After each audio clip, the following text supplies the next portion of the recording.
If you could all stand for the Pledge of Allegiance.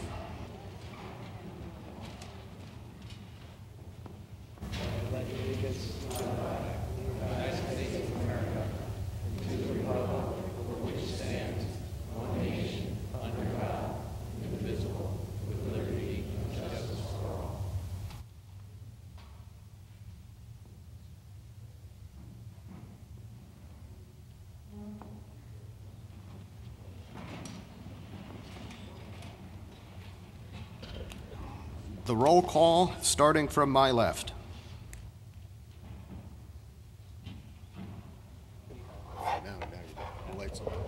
Rich Lutz. Anthony Sutton. Mike Dolan. John Grant. Edward Mead.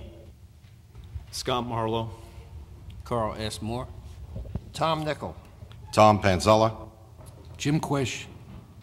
And I'm David Sulkis, city planner and temporary chair of the board until we can elect a new chair, also joined by Phyllis Leggett, board clerk.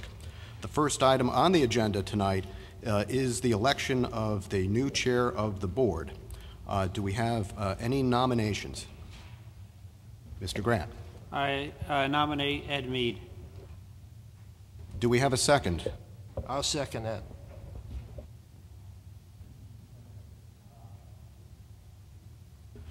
Do we have any other nominations? Mr. Quish. Anthony Sutton. And do we have a second? I'll second Anthony Sutton.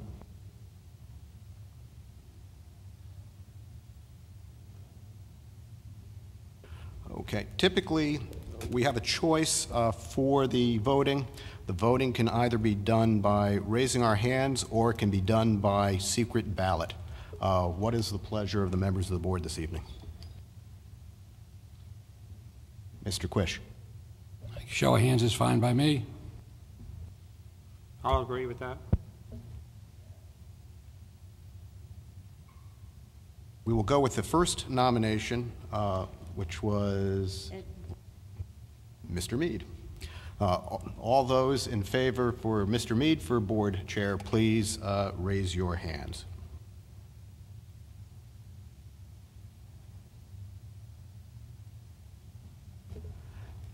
We have 5 hands raised. All those in favor for Mr. Sutton for chair, please raise your hands. We have 1, 2, 3. We have 5 hands raised. So we have a tie. Under the rules of the board, we can take up to 5 votes over the course of this meeting and the next meeting to decide a chair. If members of the board feel that the result of the voting is going to be the same each and every time, then there are provisions for then how the chairmanship would be divided in a tied vote. So the question is, do board members want to continue voting, or do you want to go into the provision that would deal with the tie? Mr. Quish. I would request that we do a secret ballot attempt, and then if that's the same, then go to the rules for a tie vote. Okay. Any other comments? Mr. Grant. I would just like to say to the board members, Ed has the most experience on this board. He has been vice chairman several times. He has run meetings. So I really would urge the board to vote for the person with the most experience. And that's what I'd like to say. And then I agree with Mr. Quish on take the vote and go that way. Very well. What we're going to do is we're going to hand out pieces of paper, and then I brought a hat. We'll put the pieces of paper into the hat, and then we'll tally the votes. While people are doing their votes, do either of the candidates for the position want to make any statements? Ed does not. Mr. Sutton? I will pass as well. Okay.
We again have a tie vote.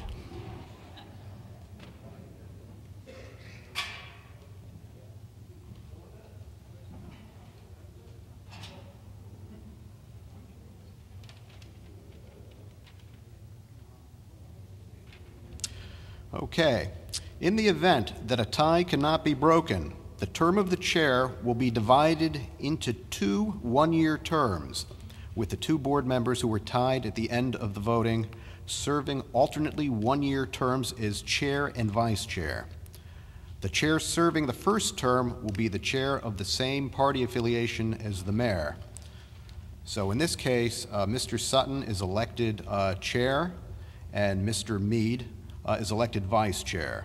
Mr. Sutton will serve that term for 1 year, and then next year, Mr. Mead will become chair, and Mr. Sutton will become vice chair. So congratulations, gentlemen.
Thank you very much, and I'd just like to say a thank you to my fellow board members. I enjoy serving with you, and I look forward to working with you over this next year to serve the city.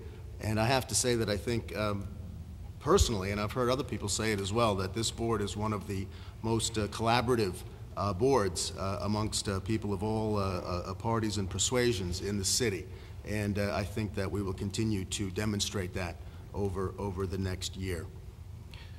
Our next item on the agenda is a public hearing that was left open. It is to close by January 19, 2016, and expires on March 24, 2016.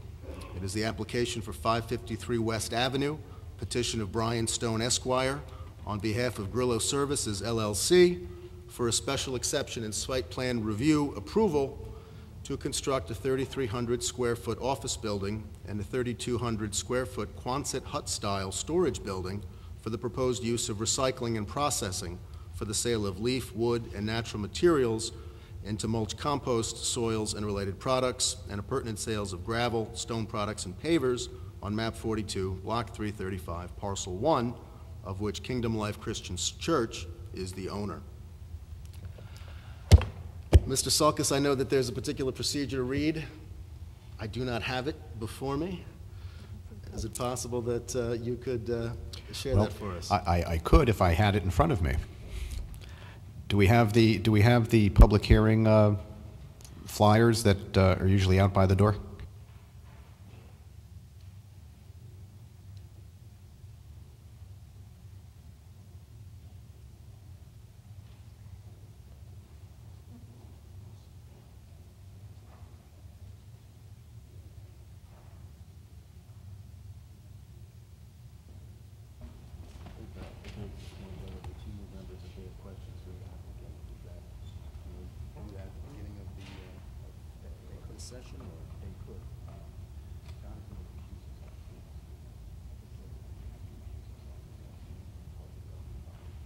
No, I'm not an employee. Part of the governing body? Yes. Well, I feel I should. I'll leave it up to the board. It just seems like it would come across as a conflict. You have to make the decision. It's not up to a vote. Right, right. Okay.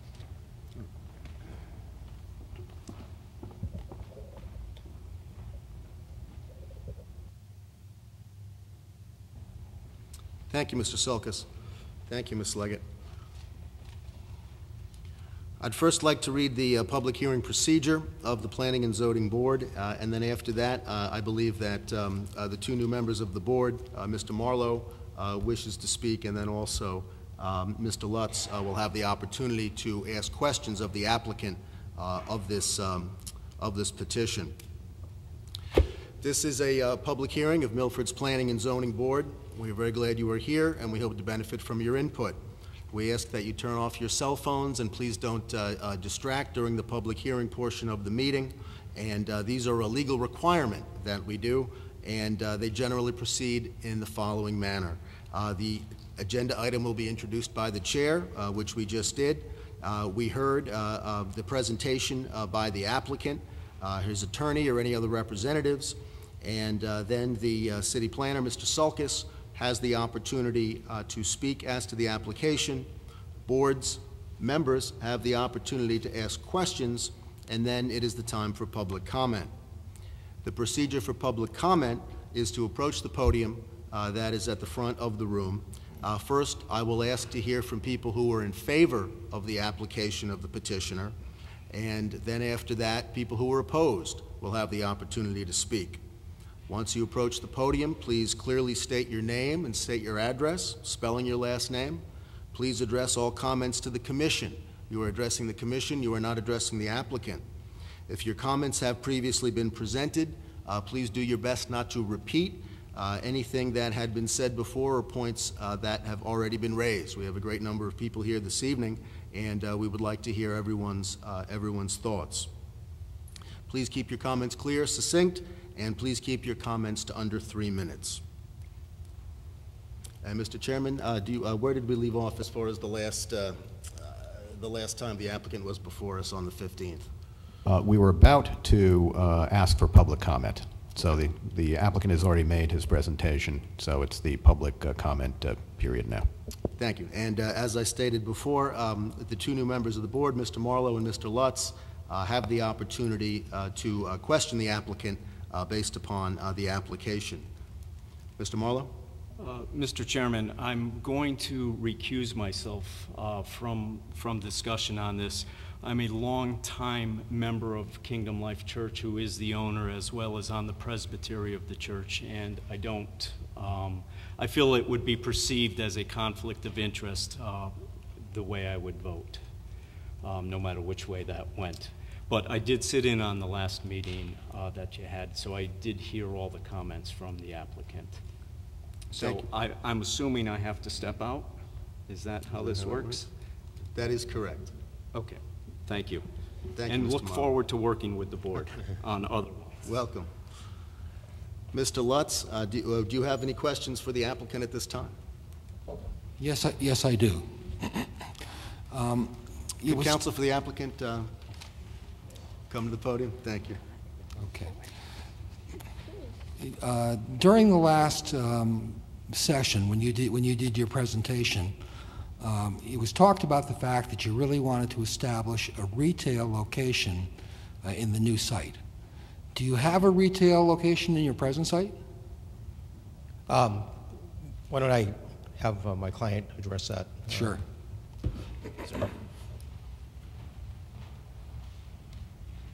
Good evening, board members. Michael Grillo, owner of Grillo Services. Yes, sir, we do have a retail location at our present site. However, we don't have a very long-term lease at our site. We have a lease there to 2021. And the landlord is going to take back part of that property. We're looking to have our own property that we could control our own destiny for our company and keep our corporate headquarters here in Milford. That was our reason in searching out to find a piece of property in Milford for our corporate headquarters. We believe this property fits the bill. It has 6 lanes of highway in front of us and 42 acres of land behind us and 3 to 4 acres on each side of us. And our little site will be in the middle of that. And we think it's secluded. We think it'll be a great site for what we do. And we were happy to find it. And we think it fits our needs. And we think it fits, actually we think it's the right fit for the property, considering the natures of the property with the Beaverbrook walking trails behind it, and we're going to clean up those trails and, as we spoke earlier, clean up those phragmites and make that area, and clean up those wetlands and make that area a much more valuable area for habitat and wildlife. So yes, we do have one, but eventually we will be moving our retail end of our business to that site. Thank you. Mr. Chairman, if I have another question? Yes, Mr. Letts. Okay. So the retail, I'm assuming then the retail location for your present site will close. It'll move to the new site. Correct. Will the old site then just be a processing center? Correct. It will be a bulk processing, correct. Does that mean that the materials will first go to the bulk processing center and then be trucked to the retail center for distribution? The majority of the materials will, yes. They will, okay. Yes. So that there'll be the trucks going back and forth. Okay, I understand it. Thank you. Thank you. Do any board members have follow-up questions from the questions raised by Mr. Lutz? Mr. Nichol? Yeah, at the last meeting, I didn't have an opportunity to ask questions because I had some research that I had to do. Number one, on this engineering report, Section 6, noise, 6.4, you already have this categorized as zone for heavy industrial use, which it is not. I didn't understand the question. You were questioning noise? I'm questioning your engineering report. Okay. Section 6 says 6.4 in noise. The site is zoned for heavy industrial uses. Can you explain how that came about? Okay, the site that we're operating on now on Orinoco Road, correct. This would be a special exception that we're applying for on West Avenue. Okay. So it says this site is it's located adjacent to a permitted and operating gravel, which allows crushing and processing of stone and material. Correct. 870 feet from the closest residential neighborhood. Right. What that report was, that was a report from our acoustical engineer that is here. And what he took measurements, acoustical measurements at the site we're operating on Orinoco Road, and then he went down to the proposed West Ave site and he took acoustical measurements there. And he was able to prove that our decibels that we create on West Avenue will not affect anybody because we will not be above the level of the highway. Another question, you brought up decibels. When your tub grinder, which is a approximately 30-ton machine, anywhere from 300 to 1,000 horsepower, is running in conjunction with your power screen Warrior. Yep. Is there some readings that were taken when both of these were running? There were readings, yes. And where did they come out? I understand what I read, they came out as being above what the state. I'm going to refer to my acoustical engineer that's here tonight. His name is Carl Sassio. He's going to answer these questions in regards to the decibels. That's what his specialty is. Thank you. Good evening. My name is Carl Cascio. My address is Waterford, Connecticut, and the Grillo Services asked me to come in and take a look at acoustics. And we did make measurements at the existing site as well as the new site. The noise levels that are high are because we're close to the machines. We make measurements, I think, from 25 to 800 feet away from each of the machines. And if you get close, the noise levels are high. But if you get 600 to 800 feet away from the machines, you'll find the noise levels are in the 50 to 55 dBA range, which is on the order of 10 or more dB below what the existing noise levels are on West Avenue. So as long as you have the distance to allow the noise to spread, the new site will not cause noise issues. whether one machine or both machines are running at the same time. Sir, you took these measurements with both machines running and grinding and doing their thing. Not simultaneously. They're located in far different corners of the site, and the intent in the new site is to keep them separated as well. And you can add two machines' noise levels because they're random and incoherent. The addition of the two noise machines will only raise the levels 3 dB if they're at the same level. If the levels are different, and what you find is a tub grinder is considerably noisier, the noise levels with both running will probably not change from what they are with just the tub grinder running, since it's so much noisier than the screener. On Orinoco Road,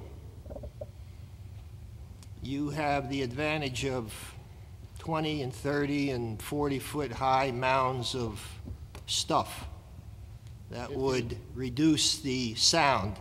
Now, how do you equate that to West River, or West Street, when you have nothing but trees without these huge mounds of stuff? If you look at the figures in your report, you will see that we did measurements both with direct line of sight and no mounds, as well as with mounds in the way. Mr. Cassio, can I just ask you to move in front of the microphone, just so we have a clear record? Thank you. The intent of those measurements was to show how much noise reduction we could get by putting mounds in the way in case we needed to do that in order to make the noise levels acceptable. And you're right, it's significant. But the levels at 600 or 800 feet are levels without mounds.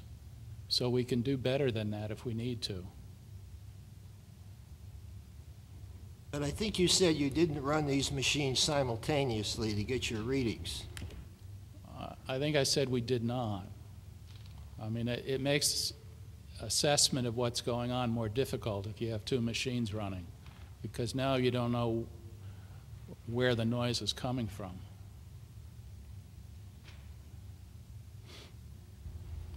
I don't know if this is your bailiwick, but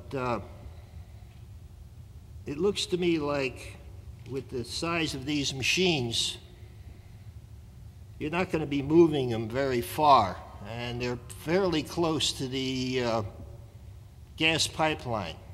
Is there any letters from the gas pipeline indicating that this is going to be a safe operation? What I'm concerned with is this 30, 40, 50-ton machine grinding away and vibrating, and you have the gas line under it. Not like the turnpike, which is running. It's sitting there, 30, 40, 50-ton, shaking. Okay, that's not an acoustic issue. I think I probably ought to let Mike talk about that. Hello.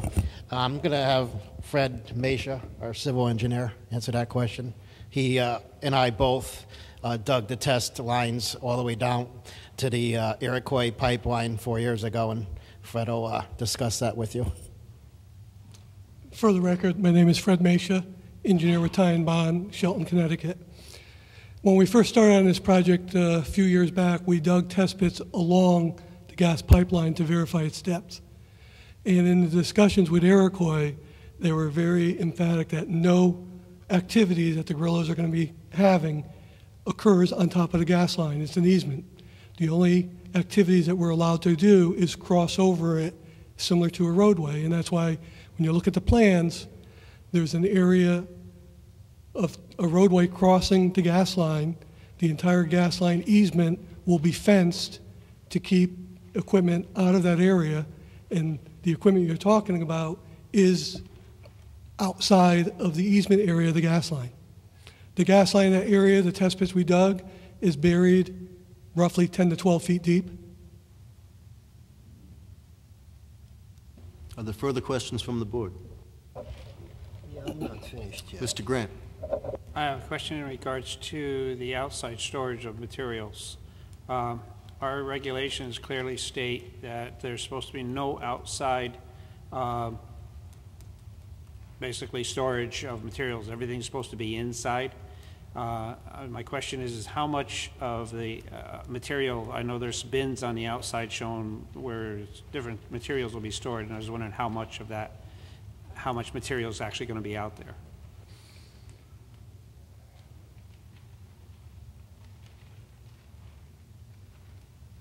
I'm not sure who's the best person to answer that question.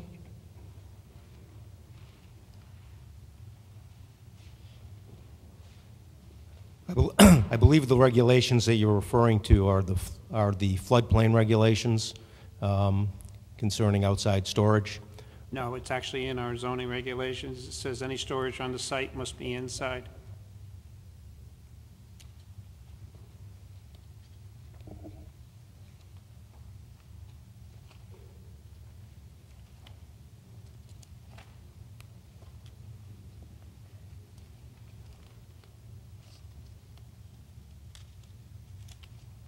Of course, this is a special exception, which I understand that. That's why I'm asking how much, How much? material is going to be out there.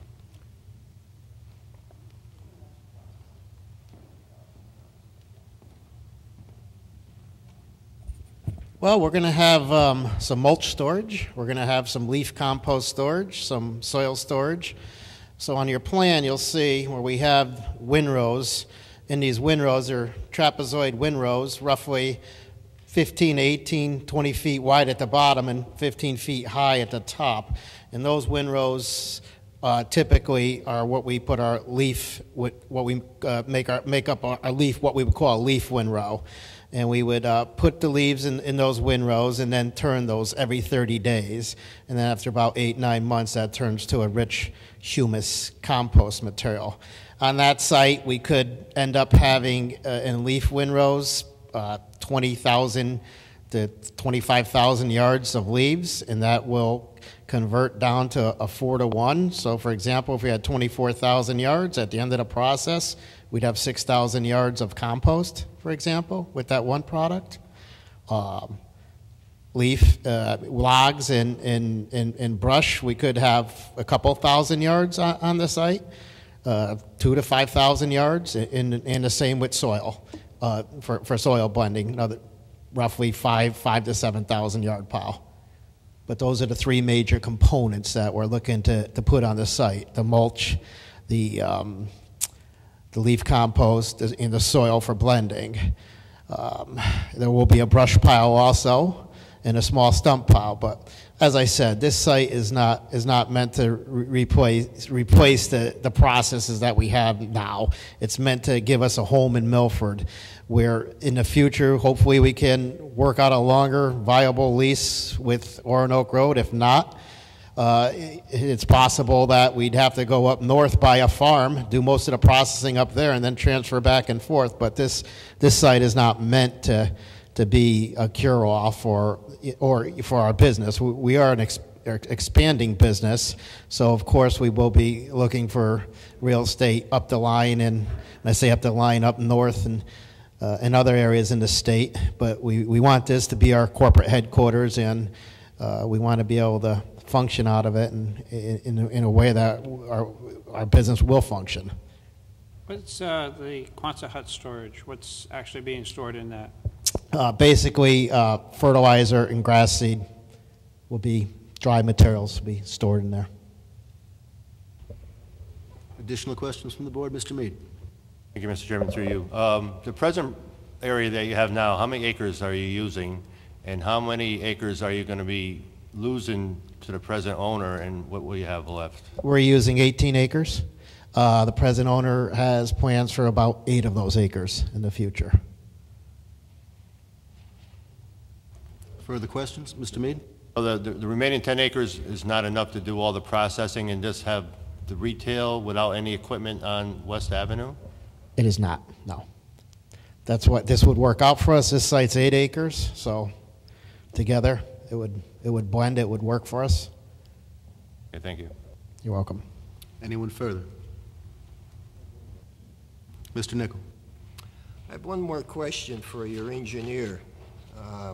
It has to do with the gas line again. The plan that I have in front of me looks like it's September of 15. What plan did you present to the gas company in that regard to show them how close the material processing area is to the gas line?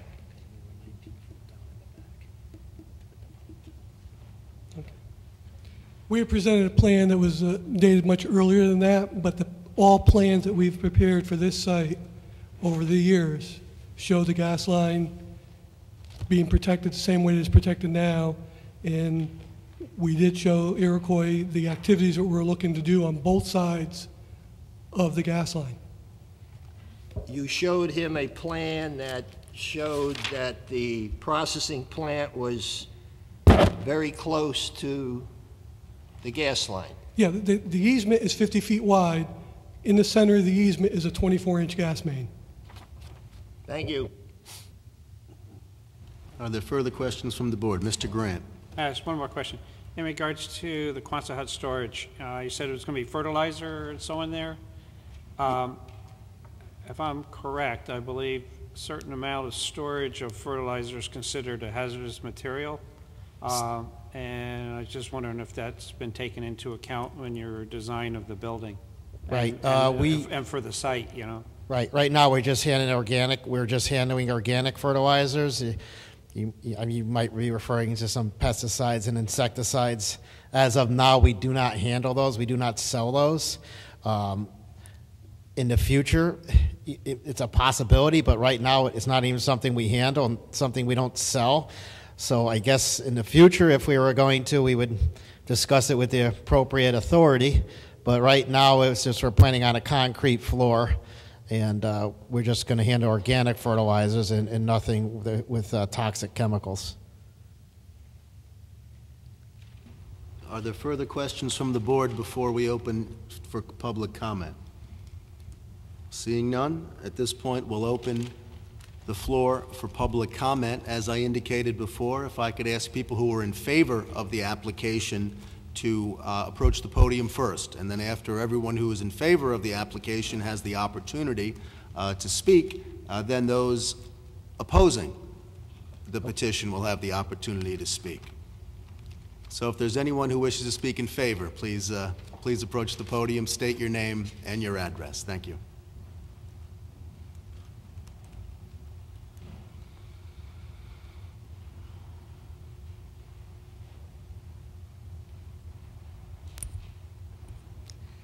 My name is Mary Peduano, and this is my husband, Frank.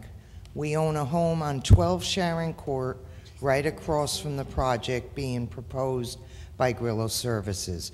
We are here tonight in support of the project, as they've been a great asset to the community for over 20 years with their products and recycling of organic materials. Their generosity in the community speaks for itself, with their donations of organic soil and mulch to the Boy Scouts, local schools, churches, and community gardens with which they have used the materials to grow vegetables for the poor and the homeless. I also enjoy my daily walks through the trails at Beaver Brook, and I'm glad the trails will not be affected by this project.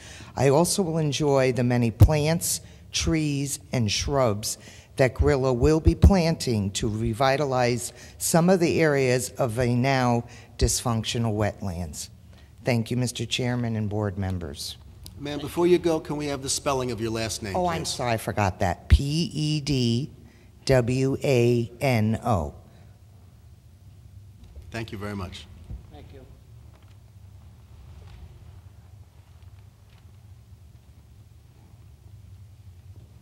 Good evening, board. My name is Anthony Paiva. I live at 1107 Naugatuck Avenue. And if you could spell your last name, please. Thank you. P as in Peter, A-I, V as in Victor, A. And again, I'd like to share my opinions here on Grillo's application. Again, I'd like to repeat that I've been a homeowner here for 25 years, and I've been a customer since they opened over 20 years ago. They're a great company in the products and services they provide, and they've done a lot here for the community in Milford. I've gone on their website and several of the school websites. I'll leave this for you guys, of all the different things they have provided for the schools. I'd like to point out a few. Back when my son was at JFK, they provided donations of soil for our garden there.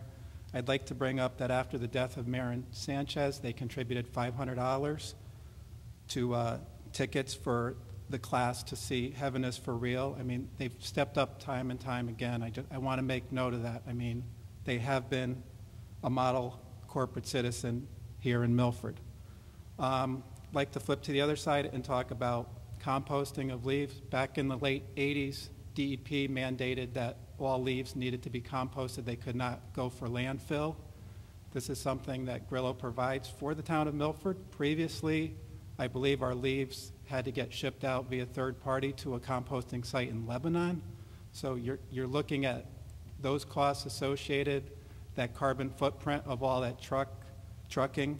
According to DEP, 5 to 10% of a town's waste stream consists of leaves. And according to our site in Milford, that would equate to about 2,000 tons of leaves that would need to be accounted for.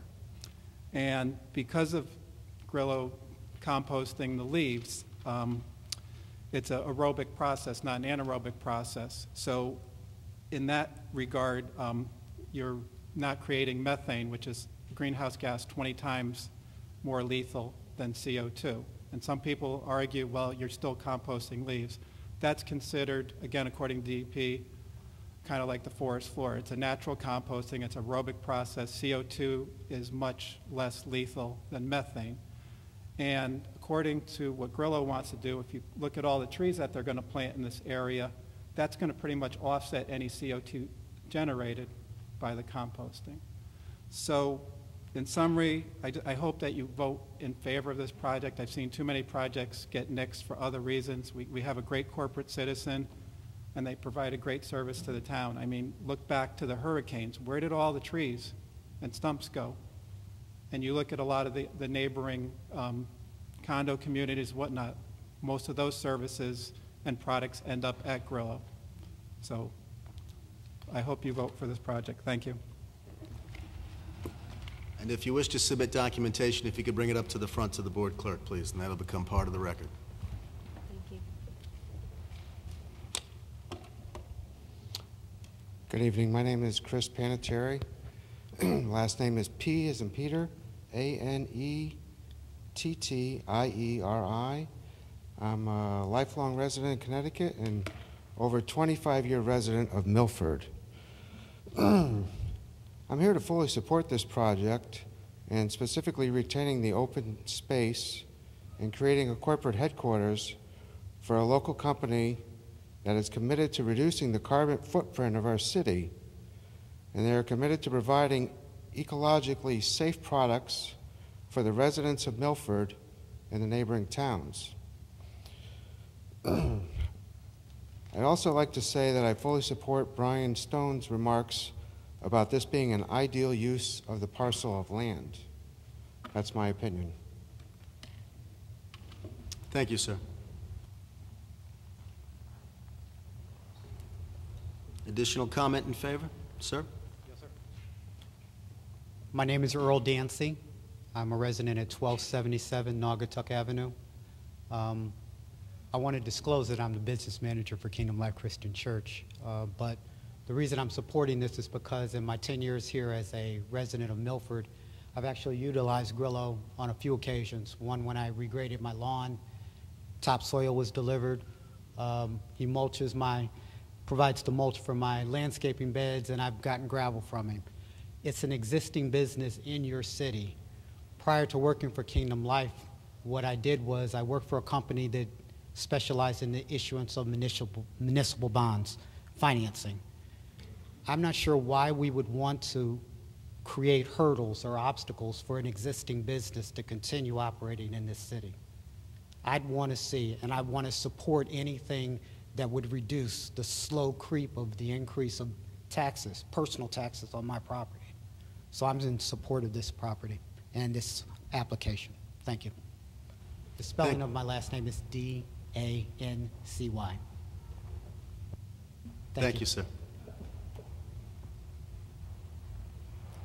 Anyone further wish to speak in favor of the application?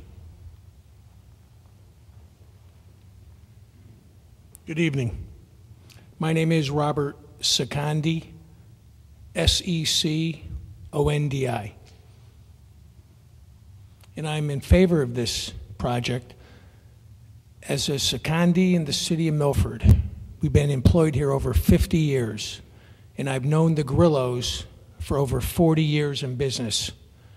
Their professionalism, their dedication, and their economic contribution to the city of Milford and in Trumbull has been pivotal in the city of Milford. As far as their ethics, their board and the professionals spoke for themselves this night on the technical aspects that the board wanted to hear. So I leave you on this note. Today, we as residents and commercial folks have been going to their business. I support this project. Thank you.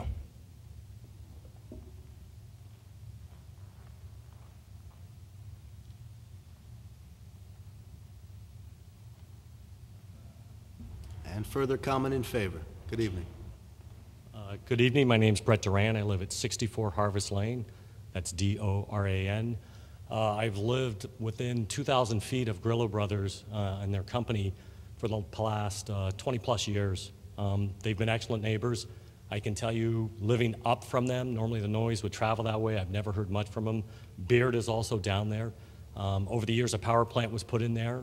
And my experience has been that the power plant turned out to be better than what a lot of the other alternatives could be that could have been put in that spot.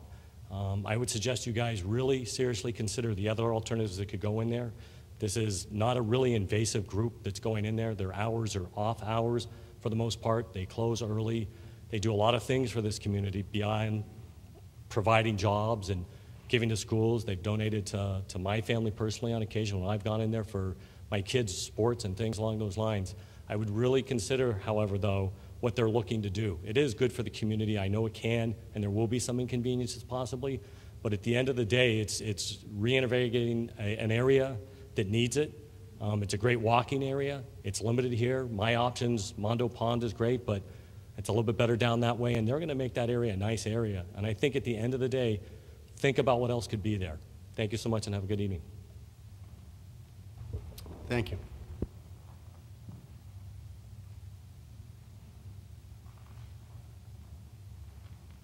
Good evening. My name is Anthony Luciano. I live on Andrus Drive in Milford. Spelling of the name is Luciano. I've been around the trucking industry for about 45 years. I've worked in private and public sector, large and small companies. I've only been with Grillo for about 1 year as a driver. I have a cold and a bad ear, so I can't really hear if I'm speaking loud enough or too soft. But my experience in the last year with the Grillos has been excellent. I find them to be extremely fair and reasonable people of extremely good integrity. I've witnessed and have delivered loads myself out of the generosity of their yard and their hearts. I expect that if this were to be a project that's approved and it's up and running one day, that the neighbors in opposition or concern would find them to be fair and reasonable, that they'll go probably beyond the call for the sake of satisfying and maintaining good relationships. I've worked with the Grillo brothers, cousins and nephews. It seems to me that I've seen a value there that's based upon relationships. And I would trust that when this project is up and running, neighbors would eventually recognize that they do care as well, not just about their business, but about the neighborhood and relationships around them. I vote in favor for this application, and I hope you do as well. Thank you.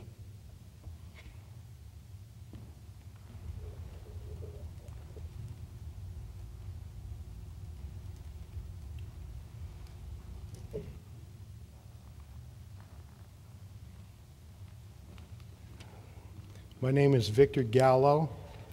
That's Gallo. I live at 12 Daggett Street in Milford. I've been a Milford resident for 20 years, a landscape contractor for 15 years. Both my wife and I own green companies, Gardens by Design and Homeworks. We use many of Grillo's products, including their soils and mulches. We appreciate the way they make those products, and I think they're good for the community. Thank you. Thank you, sir. Are there further comments in favor of the application? Please come forward.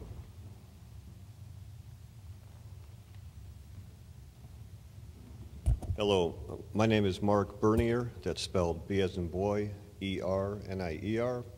I'm a resident of Milford since about 1990, and since about that time, I'm also the owner of Country Meadow Tree and Landscaping Service.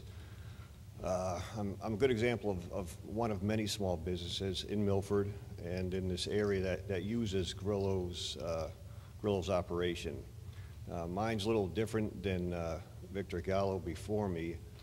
I have a problem with disposal, where to dispose of trees that we cut down, such as pine logs, stump grinding, stumps, leaves. There really is a big problem. How can you efficiently, naturally get rid of these products? Like someone previously said, can't bury them. But anyway, I've looked into other places and there's nowhere else to go. Like I say, logs, stumps, any kind of organic matter that we get from customers' properties, there's nowhere else to put it. So Grillo's operation it's very efficient. They're easy to work with. I do purchase soil, mulch, things like that. You know, we all know the benefits of recycling. I won't rehash all that, but if you guys haven't gone down to their operation, you should. It's open to retail, public, and wholesale. It's an organized operation. It's clean. I can't say it's dangerous. It's, you know, I brought my kids down there when they were young, and they loved it. I don't see any negative reason to not do what they're doing. I've had good experiences with them, and they're the only place I go. But like I say, put yourself in my shoes, and a contractor that's trying to get rid of things that you can't otherwise do. A lot of dumpster companies, container companies won't take what they do. And of course, they turn into products that we already buy. But that's it. I would say go down to the operation if you haven't seen it, because if you haven't been there, I think you just go there and see for yourself. I have purchased Belgian blocks and some stone, gravel, that type of thing, but half of my problem is, like I say, where to get rid of these things that I just can't get rid of somewhere else. And it's not economical to truck it to 3 towns over, and really there's nowhere else to go. Start looking into it, and that's the problem. So they're providing a good service that's been a great benefit to me and others. You should see how many people use this place, probably 100 different companies a day, you know, small and large. So it'd be doing a disservice to this area if you didn't allow them to at least do what they're already doing. And that's it. Thank you. Thank you. Further comment in favor?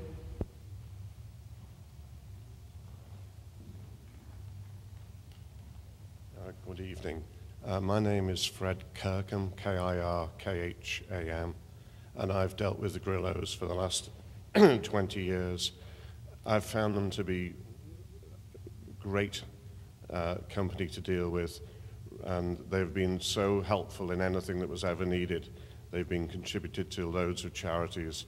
I've had several occasions when I've had to call on them for their help, and they've been more than willing to do it. And I just admire the company so much that they have grown from humble beginnings to this very successful company. And I think it's the sort of company that's really good to have in Milford and something we should be proud of. And I'd just like to echo everybody else's sentiments about them this evening. Thank you.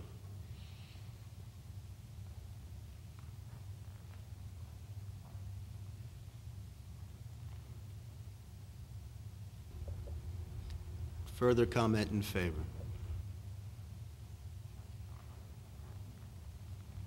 Good evening. My name is Alicia Jacobson, and I live 78 Homeacres Avenue in Milford. I've been a resident since 2003. I knew the Grillos back in the 80s when they were just starting their business, and I can tell you that they are so professional. They are good people. They have integrity. And I know that they would work with the neighbors in the area to make sure that They take care of what the requests are in a very good way. Where I live close to Edgewell, formerly Schick, and they have been very good to us and our neighbors. And when we have any type of question or needs, they are immediate with response. And I know that the Grillo brothers would be the same way. I trust that they would be very good with the community, and they are very good people. Thank you.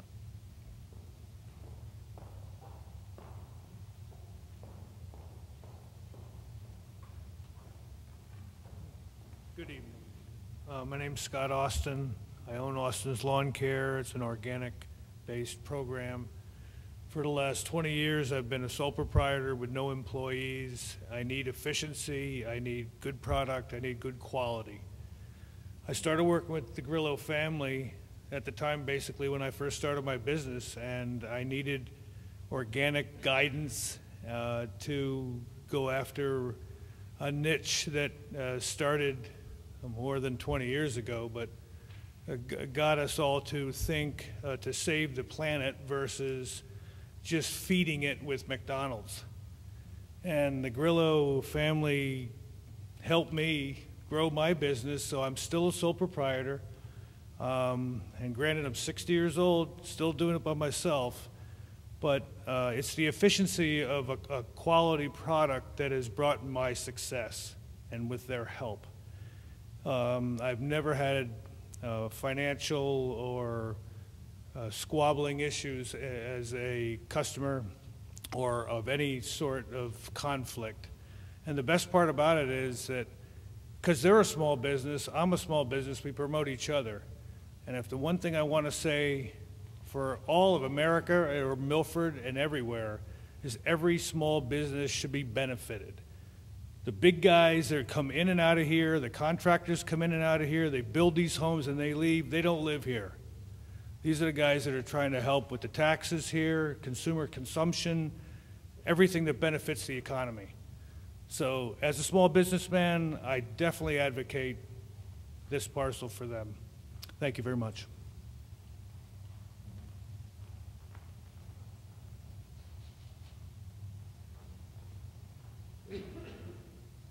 Hi. Robert Collins, 21 Casco Street, Collins. I've known the Grillo family for about 20 years, and I've found them to be a great group of people to work for, a great family, and a great asset to the community with their volunteer and their donations. I support this. I've lived here my whole life. I think they'd be a great asset to Milford, and I second this.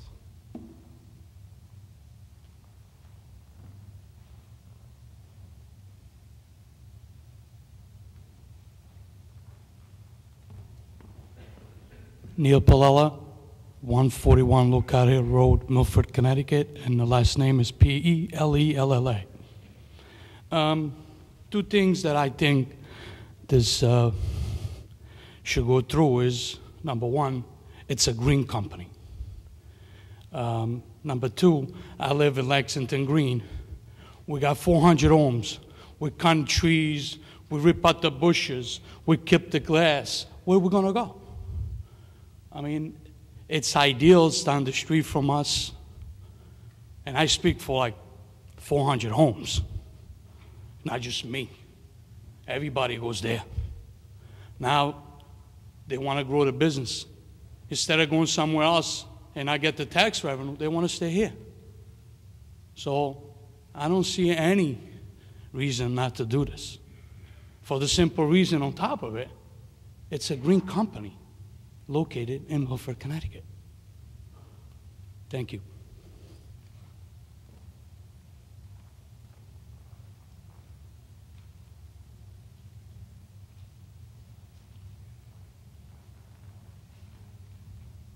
Hi, my name is Tom Cairo. I live on 69 Boylston Street in Milford. I've known the Grillos for a while. Very good group of people. I think what we should be asking ourselves, though, is this is going to benefit Milford, the city of Milford. It's going to generate funds. You know, I think it's a plus for everybody. you know, I really think you should definitely consider this very highly. All right, thank you. Sir, can I get the spelling of your last name, please? C-A-I-R-O.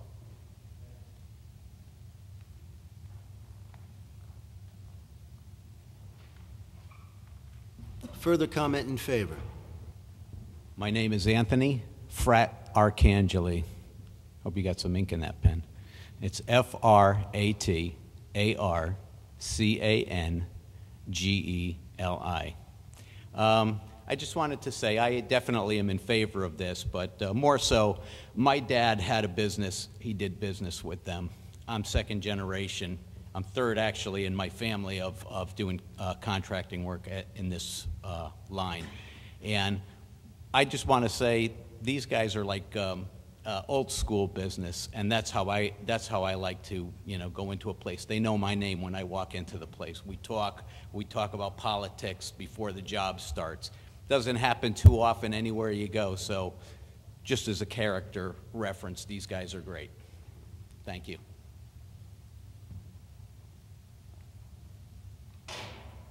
Does anyone else wish to speak in favor, in support of the application?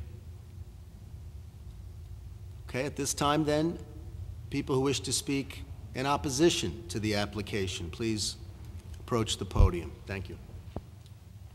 Good evening. My name is James Trowbridge, Trowbridge.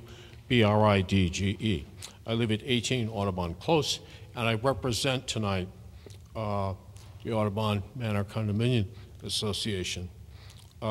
We have 58 units. We have the Grinnell Mansion, the largest copper beech in town, and some awesome sugar maples. We oppose this application and note that it takes a vote of 2/3 of the entire membership of this board to approve this, which I calculate to be 7. The proposal would blow a huge hole in the plan of development, which at the moment confines industrial use in this neighborhood of town to the Housatonic corridor. The proposal also introduces heavy truck traffic to West Avenue. Grillo's traffic consultant at page 2 of the report predicts 168 trucks a day will use this site. 90% of these trucks will go by the JFK school, adjacent ball fields, and the kids' park. The classrooms are not air-conditioned. Teachers will have to compete with truck noise and vibration for the attention of students. School buses, parents dropping off kids at JFK school, and pupils walking to school will be at the mercy of these trucks. This area of Milford already suffers from truck traffic, and more may be on the way in general traffic, particularly if the court reverses your decision on Caswell Farm, and you get 257 more units up there, all using presumably Schoolhouse Road and Big Drive. That exit down there at 35 is going to be unbelievable. It's bad in the afternoon. With this congestion, it'll be worse. So with this kind of congestion, Grillo's trucks are not going to be confined to the pass of Omoth congestion, and they're going to use Grinnell Street and Plains Road, as they do now, despite the no truck ban on Plains and Naugatuck. It happens daily. Even today, they're using it. At the last hearing, Commissioner Servant asked if Grillo is planning to relocate its operation from Ornock Road to West Avenue. Well, the answers to that are, we just want to create a retail store with 168 trucks a day. Mr. Grillo said, absolutely not. They're not closing down their operation. But its own expert contradicts that. And Mr. Casio's acoustic report at page 4 says Grillo wishes to relocate to a new site on West Avenue. Last hearing, and also earlier tonight, you heard Mr. Casio speak of the possible location of the stump grinder and the rock crusher or screener at West. Why would they need to duplicate this? They already have a screener and a stump grinder at Orono, unless they're planning to move that whole operation up there. Also, the notion that they're going to have 168 trucks a day out of the West Avenue facility when the traffic report says that they only do 60 trucks a day out of Orono suggests that they're going to triple the size of the operation, and it's going to be a West Avenue. So I think it's pretty obvious that Grillo is planning a much heavier operation on West Avenue than it now has on Oronoque Road.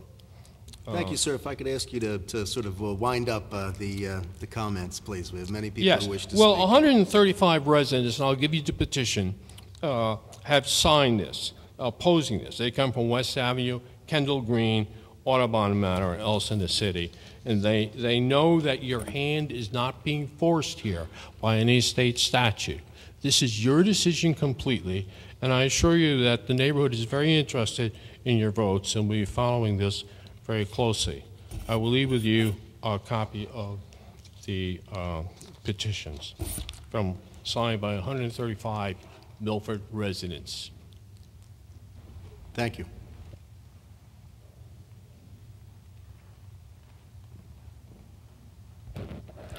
My name is Maria San Marco. I reside at 27 Lucius Court in Milford in the Glory Commons condominium development. I do not believe this is the right location for this project. Our residents of Glory Commons are primarily senior citizens and retirees who want to live a quiet and peaceful life. Some of the quality of life issues we deal with on a daily basis are the following. We have on one side of our development I-95 highway, which brings already a considerable amount of truck noise, vibration, and trash to the backside of our property. We are always concerned about an out-of-control tractor-trailer coming over the guardrail or a carelessly tossed cigarette, which could spark a fire in the back of our units. Another issue we deal with on a daily basis is the City of Milford wastewater pumping station, which is right at our entrance. On a good day, we hear a humming noise, and there might be no smell. On a bad day, the sewage smell can be quite bad, so that our residents who live at that end of the complex have to keep their windows closed on a beautiful day. Recently, there was damage done to this pumping station, and they brought in auxiliary equipment, which ran 24 hours a day, 7 days a week for 3 weeks. The noise was deafening. How our residents slept for those 3 weeks, I'll never know.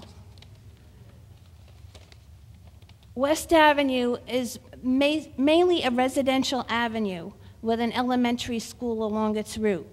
This road already sees many speeding vehicles every day, day in and day out. I've tried to walk this road several times and felt unsafe every time I did it. There's much garbage, broken glass, and you take your life in your hands. It's dark on this road. We do not need any more truck traffic on this road. As far as the Quonset hut-style building for the storage of recycled leaf and wood products, typically those type of buildings are found on the side of highways.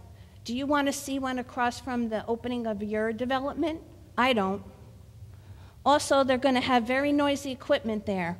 Grinding equipment, payloaders, dump trucks. They will be storing many materials in large, unsightly piles. Another thing I don't want to see when I pull into my development. The noise, bad odors that we may get when they turn the compost, and diesel fuel smells from vehicles.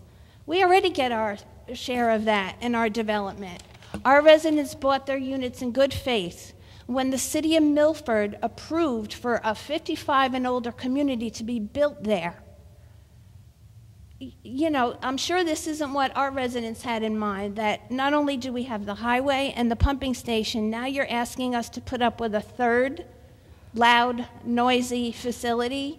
Please, do not let this happen. Would you want to see your mother and father having to live in an area with all of these bad things going on? We love our homes. Our homes are beautiful. don't ruin it for us. Thank you. Thank you, ma'am. I just want to share, Mr. Sulkus shared with me a reminder to me, and also I can remind or let the public know as well. The 3 minutes that we request that you limit your comments to, if you don't get to everything that you wish to raise during your 3 minutes, certainly you may come up after everyone has had a chance to speak. It's more important for us to have everyone have the opportunity to speak, or that's our first goal. But certainly, and I apologize to Mr. Trowbridge, if there are additional comments you did not get to raise when you initially spoke to us, please, after everyone has spoken once, please feel free to come up again. Thank you. Chris Sweetwood, SWEETWOOD, 12 Manor House Lane. We're kind of kitty corner to the proposed site. First of all, I have no doubt that Mr. Grillo and his employees and customers who are here are wonderful people. They really are. But that's not the issue. The issue is, would you like to have this across the street or kitty corner to your house and the traffic? Do you want that traffic in front of the schools? Do you want the smell from the compost in your windows? A possible fire hazard. That area has gone up before. Similar sites in the state have caught fire before. It's bordered by a residential area, and this is heavy commercial industrial use. It just doesn't fit in that area. Thank you.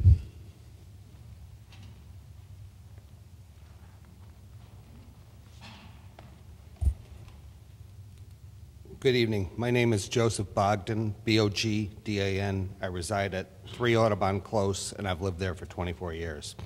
I speak in opposition to this special exemption. In July of 2015, a request for a variance on this property by Grillo was unanimously voted down by the Zoning Board of Appeals, as reflected in the minutes. Several board members made comments that this is not an appropriate use of the property. I'll provide copies of the minutes of anything I speak about. This location is not suitable for this type of heavy industry. There are single-family homes, an elementary school, and 5 condominium complexes, all within a half a mile of this site. Depending on wind direction, odors from decaying materials would drift over all these areas. Residents of Caswell Cove have long complained to the city about odors from Grillo's operation on Oronoque Road. This was a concern expressed at the July meeting by residents from Gloria's Commons and Beaverbrook condos. Both are downwind of this proposal. At that time, Michael Grillo stated, and it's in the minutes, he would turn the material when the wind was blowing towards I-95 in that case. Well, if he did this, on the other side of 95 are private homes, an elementary school, and my condominium complex. This past Saturday, January 3rd, I took a drive down Oronoque Road and through Caswell Coves, and I could smell decaying material. Grillo previously violated conditions of his initial approval in 1993 to operate on 3.75 acres of land on Oronoque Road. By 2009, Grillo had expanded to 11 acres without any additional approvals. Minutes of the Planning and Zoning meeting of August 4th, 2009 detail this in the resolutions proposed. Will this behavior repeat itself on West Avenue? The traffic and acoustics experts do not live in the area, and they base their opinions on formulas and figures from very limited observations. I was a Milford police officer for 25 years. 20 of those years I worked out of traffic. Plains Road from I-95 to Naugatuck Avenue is clearly posted and in the city ordinance for no through truck traffic. Grillo's trucks violate this daily. Just this morning, the first Grillo truck went through this area at 7:33 a.m. These trucks can begin as early as 6:30, and it's not just Grillo's trucks, it's trucks bringing product to and from the facility on Oronoque Road, in addition to the other businesses up there. Grillo's not the only offender. Police department has received numerous complaints about this over the years, and they've contacted Grillo as well as the other property owners and business owners up there to avoid using this and use the posted truck route, which is Schoolhouse Road, Bick Drive. This is basically ignored. based on the traffic experts' numbers and Grillo's hours of operation, you'd be putting a truck on West Avenue every 3 to 3.5 minutes. This type of operation does not draw passenger cars. I suspect Grillo's trucks, other heavy trucks, landscapers' trucks, will use shortcuts, Plains Road, Naugatuck, and Grinnell, particularly during school hours when school traffic could be heavy. Certain times of the year, there is a problem with sun blindness traveling east on West Avenue, mainly spring and summer. On July 29, 1997, at 7:53 a.m., there was a fatal accident on West Avenue near Grinnell Street. A tractor-trailer was struck from behind by a passenger vehicle, instantly killing the passenger of the car. The operator was blinded by the sun. The acoustics expert only addressed site noise. My house is 40 feet from Naugatuck Avenue, and for more than 10 years, the truck traffic noise is horrendous. It rattles windows, scares pets, and stops normal conversations, as well as diesel fumes. Kennedy School's already been touched on, so I won't go there.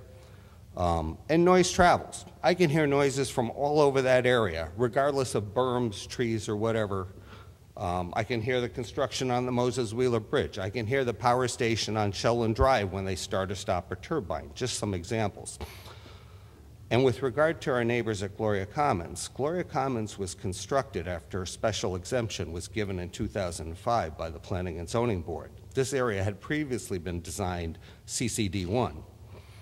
It should be the duty of the current board to protect those residents and surrounding residents from an operation like this. Michael Grillo referred to his business as heavy industrial in the Planning and Zoning minutes of July 16, 2009, regarding changes to the Housatonic Design District. Grillo is not a bad operation, but this is a bad location for this type of industry. Would you want this located near your residence? Please turn this down. Thank you. Thank you, sir.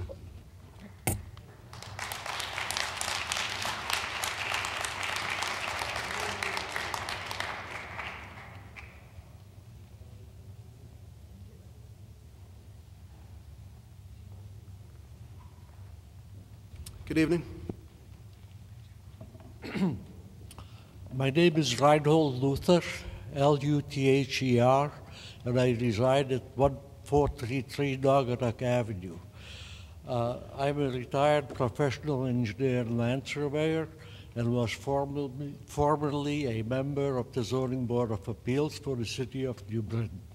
I do have some handouts that I would like to give out so you can follow me easier.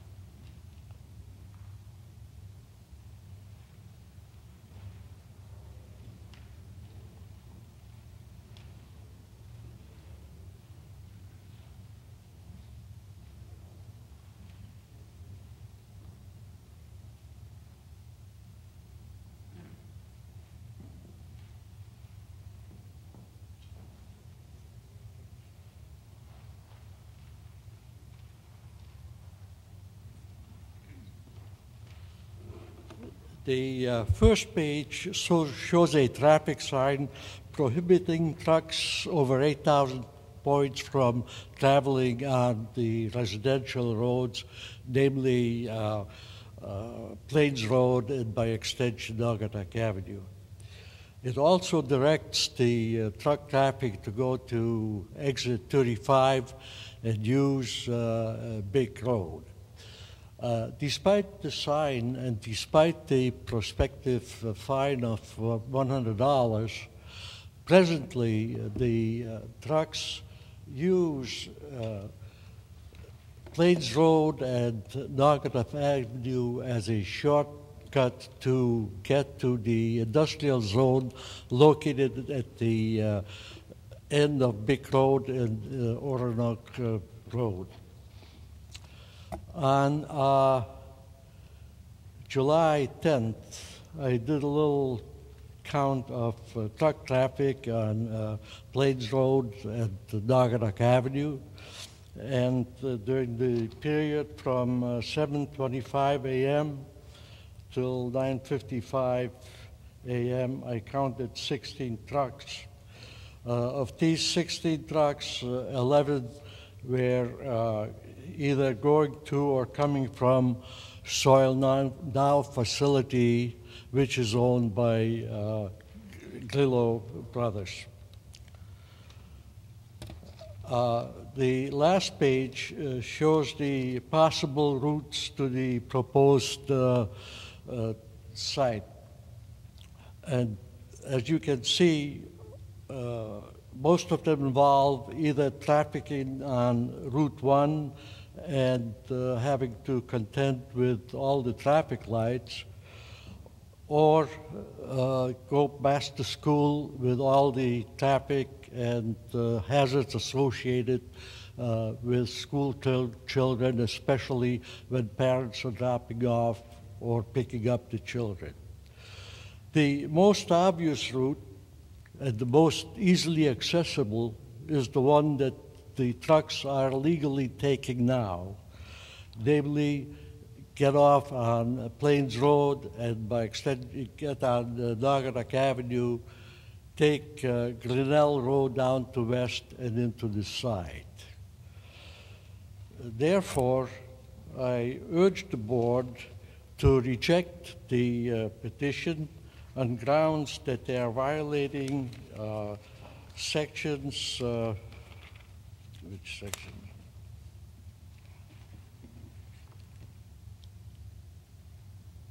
(1449) and 14298 of the city ordinance. And it is reasonable to assume that the present violations will only increase if the recycling facilities is approved. Thank you very much for your time. Appreciate it.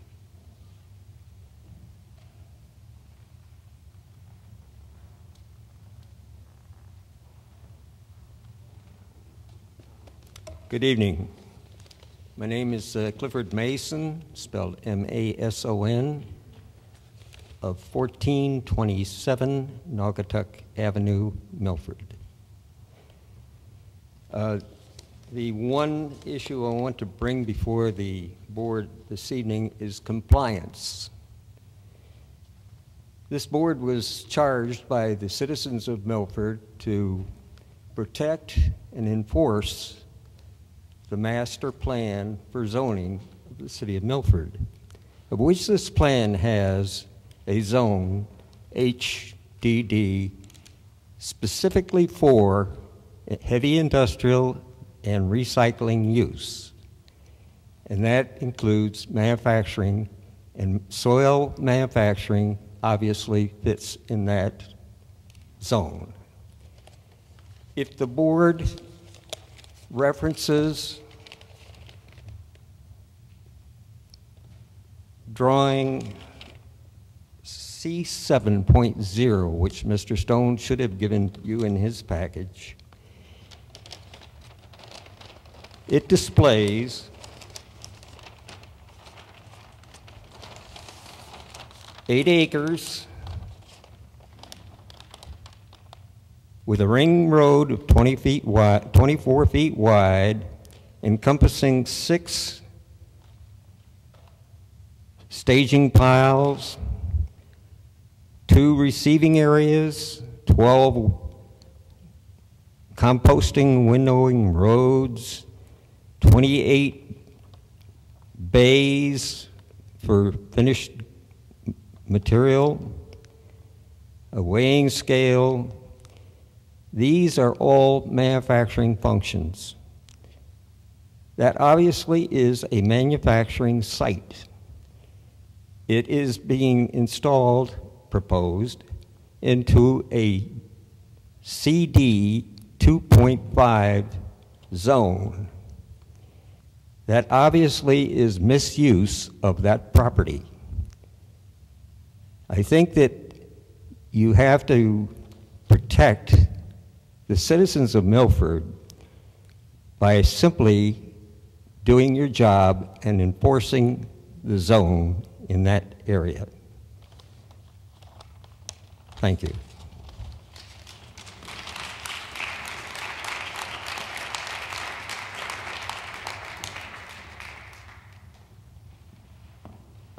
Marcia Tompkins, Tompkins. I live at Lucian Court. And I just want to say we're not questioning the integrity of the Grillo brothers or their community-mindedness. It's just, to me, a safety issue. I don't think West Avenue was designed for big truck traffic. And I say that because when I pull out of Gloria Commons, there's 3 big bends. And when I start to head towards the Post Road, countless times I have to pull over and stop because oncoming trucks cannot make the turn and stay in their lane. As you know, to the right, there's an elementary school.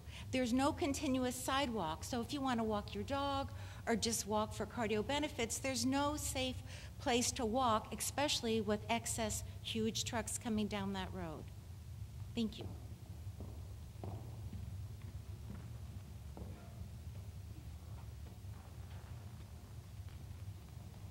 Good evening. My name is Karen Eastman, E-A-S-T-M-A-N. I live at 1421 Naugatuck Avenue. I have been an educator in the city of Milford for 30 years, and I'd like to attest to the distractibility that these trucks will cause as they pass JFK. Every day when I work with little guys and a truck would go by, even a car, their little heads would swivel to see what's going on. If there are that many trucks going by and they're shifting gears as they pass by the school, these little kids are going to be distracted by what's going on and not focusing on their learning. And my heart would go out to the teachers who have to bring their children's attention back to the tasks at hand. Thank you.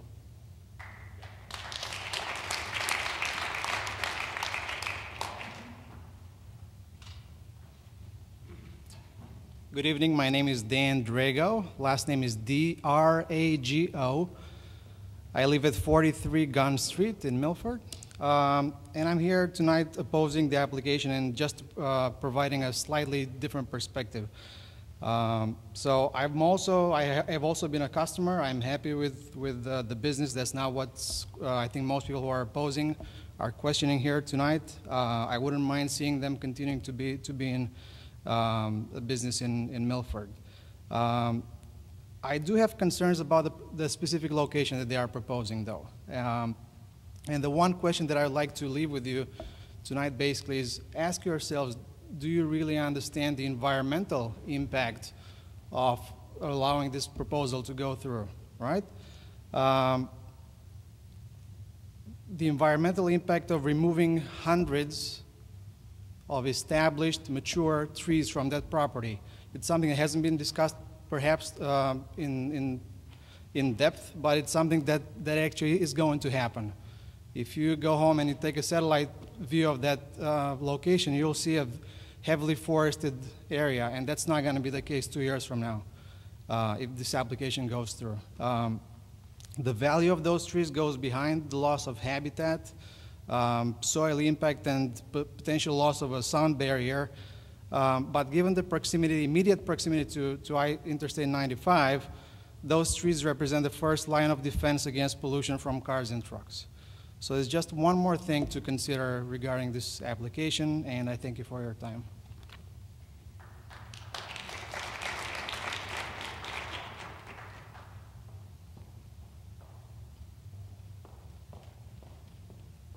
Hi, my name is Stephanie Ramsey, R-A-M-S-E-Y. I live at 448 West Ave. My main concerns are where, it's really about the parcel location and some of the studies that have been done. My first concern is where the targeted area and when the traffic study was done. I don't think that the study, this was discussed at the last meeting, targeted the correct area or the right area, because most of the traffic in the morning is actually coming to West Ave from the Big Drive intersection. And I was just wondering, my concern is, was that the targeted area, and when were they out there doing the study? With the added traffic, this can become congested even more, even further. And then even with the nice weather, people like to go out for nice walks. I see them sometimes in the morning. I'm a teacher, so I see them out in the mornings during the summertime, walking their dogs, getting their exercise. So again, that was really about the traffic study that was done. Another concern of mine is actually the infiltration and the location of where the organic material, and organic meaning not green, maybe the way that it's publicized in the media, but organic meaning organic matter, carbon and hydrogen based. But if any of that organic matter has on it any pesticides and herbicides, and any of that actually getting into the groundwater, the site is in a pretty close proximity, so right next to the site there is that wetlands, and the site itself being in close proximity to that wetlands, the water table is probably or likely to be quite shallow. So what about the infiltration of any herbicides, pesticides, insecticides that might be coming in on that material, and then as it rains on those giant heaps, it can infiltrate very quickly into the water table being the top of the groundwater, since it's likely to be shallow. You can even see where the water puddles up in that wetlands, which, as noted before, unfortunately has now been overtaken by the invasive Phragmites. So as a community, we came to you with the same concerns from July's meeting. We are concerned about the safety of our children, human health impacts, noise pollution, car and industrial truck traffic, fire hazards, excessive surface water runoff onto West Ave, close proximity to a groundwater table, air pollution, and this includes bioaerosols, fungi, bacteria, dust, particulates, VOCs, volatile organic compounds, leachate, and foreign organic material with adverse, unchecked invasive species. The Commission agrees that the environment and business can successfully thrive together. We agree there. By placing a DO zoning on this parcel, you're saying that both economic development can happen with ecological resilience of this wetlands in this parcel. Please uphold the integrity, the safety, the aesthetics, and the environmental and human health of our community, and not allow this non-conforming use and zoning change to go through. Help save a neighborhood. Place child safety as our #1 priority, and create a sustainable community for future generations. Thanks.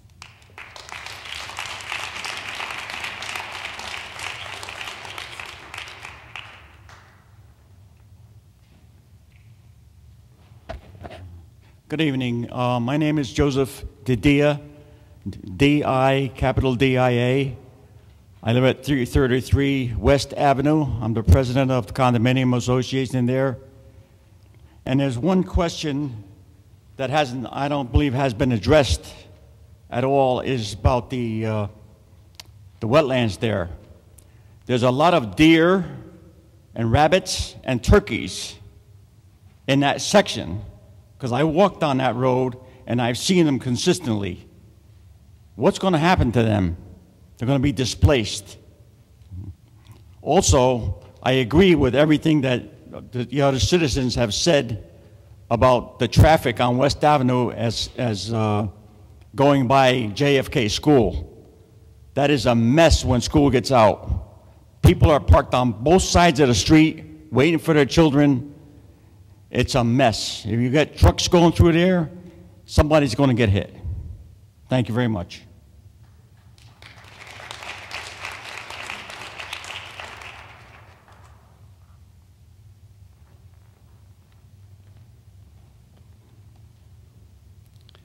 Mr. Chairman and members of the board, my name is Jamie Menendez, and I live in Gloria Commons, right across from the place where this contentious operation is going to be sitting.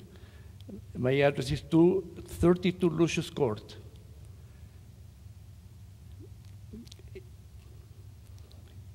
Their operations that are with services intended for the use of composting operations.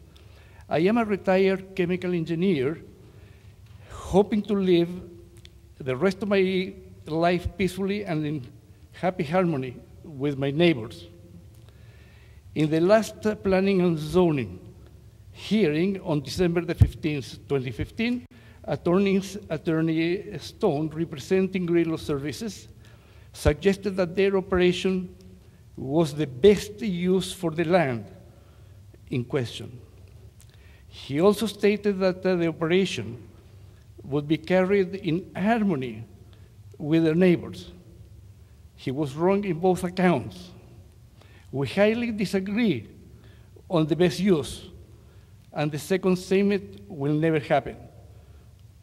Their operation can be categorized as aerobic composting, where organic material is frequently turning to speed up the rotting process. At the same time, the operation is producing gases, which are labeled as high global warming contaminants, with their corresponding pungent smell. They are carbon dioxide, methane, and nitrous oxide. All pollutants. Science is no longer looking at composting as a glorifying all-round green operation. I do not have the money to bring a retinue of technical experts here, as they have. However, I cite data. So I ask you for some latitude because I am going to give you the data that you can easily find researching through the internet. Please see some links that I would provide, and I would distribute this, my complaints. Methane, which contributes 20 to 25 times to Earth's global warming as compared to carbon dioxide. In reality, you can say 100 times, but it dissipates faster than the latter. Nitrous oxide, which accounts for about 5% of all United States greenhouse emissions from human activities, also calling laughing gas, although what we're discussing here is not a laughing matter. Nitrous oxide is the other meaningful pollutant. It contributes 310 times to global warming as carbon dioxide does. Most people complain here about smell, increase of industrial traffic, decrease of property values, gradual degradation of community property, etc. I absolutely endorse all those anxieties, and I can debate about each one and every one of them. Mr. Chairman, those concerns are neither frivolous nor speculative, and they are being exposed here because they really hurt.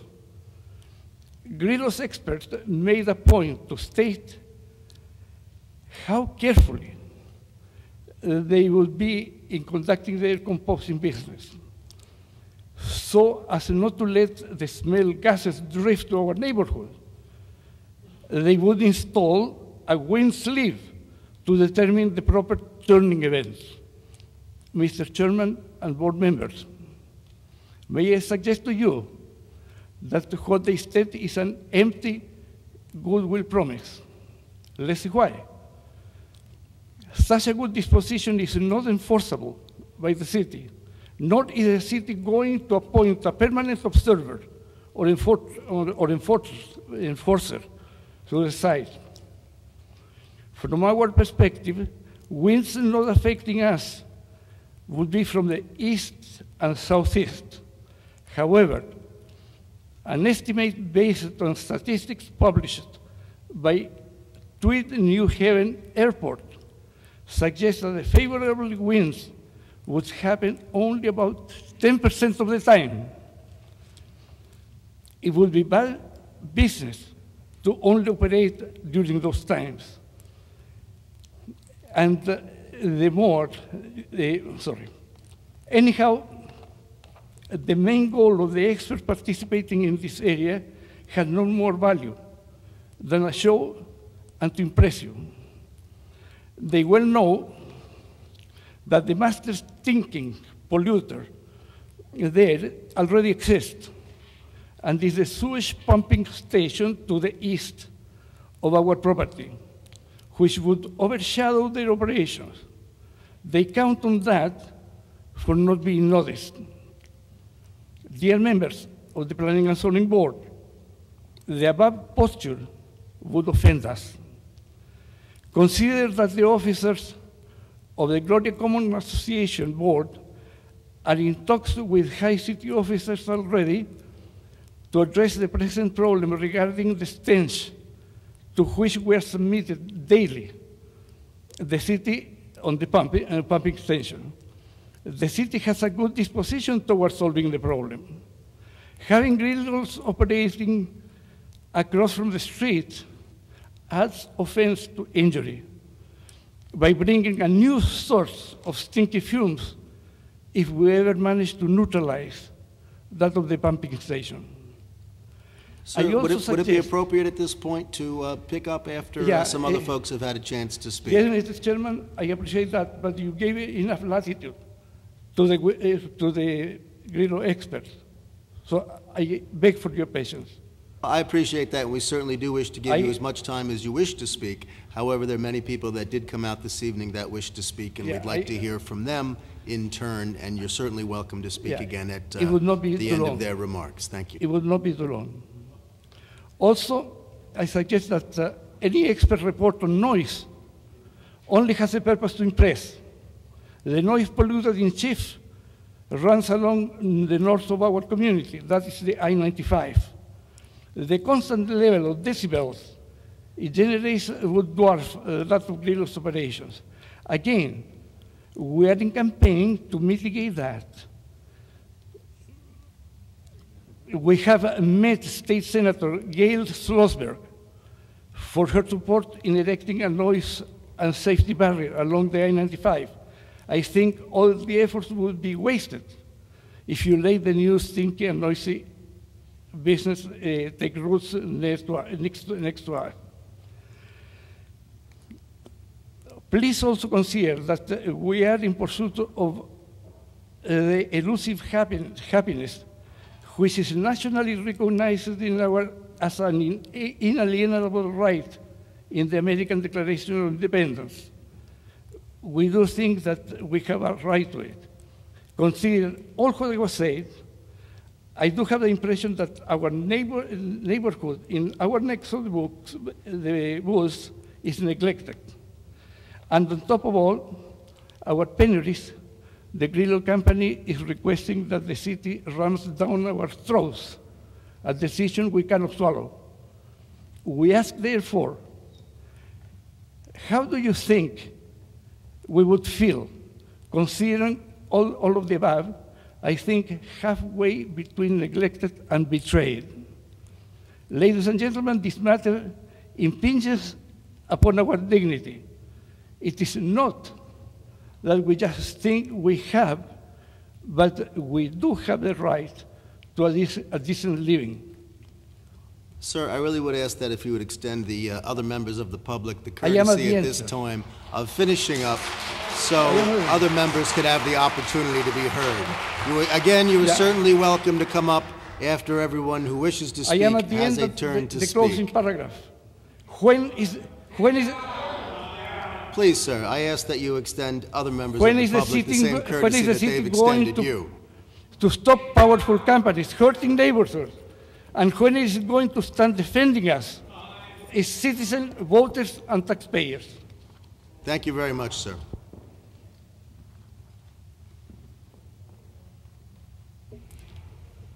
Does anyone else wish to speak in opposition to the proposal at this time?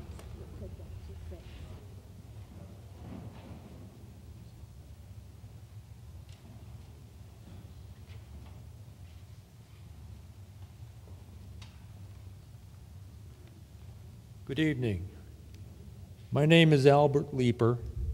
I reside at 4 Manor House Lane in Milford with my wife Joanne. We moved here a few months ago from 121 Clark Street, Milford, where we resided for 14 years following our marriage. Before that, I was a widower living in Seymour, Connecticut. We began our courtship with dinner at the Rainbow Gardens, after which we settled down, or walked down, to the town dock, she in high heels, I fell in love twice that night, once with the beautiful lady, and again with the city of Milford. On our second or third date, she took me for a walk at Beaverbrook Trails. Later, friends asked me where we went on our date. I jokingly replied, she took me for a walk in the swamp. But truth be told, I fell in love for the third time. Last August, we decided to downsize and so move to our current home at Audubon Manor, a condominium complex adjacent to Mondo Pond. Eager to explore our new neighborhood, we began to walk the neighborhood roads, usually in the early afternoon. Our walks would take us down Grinnell, along West Street, up Dick Drive and down Naugatuck Avenue, and back to Audubon Manor. We soon discovered that Naugatuck and the upper portion of Bick were not walker-friendly. There are few sidewalks, the road is narrow, the traffic volume and speed is high, especially large trucks.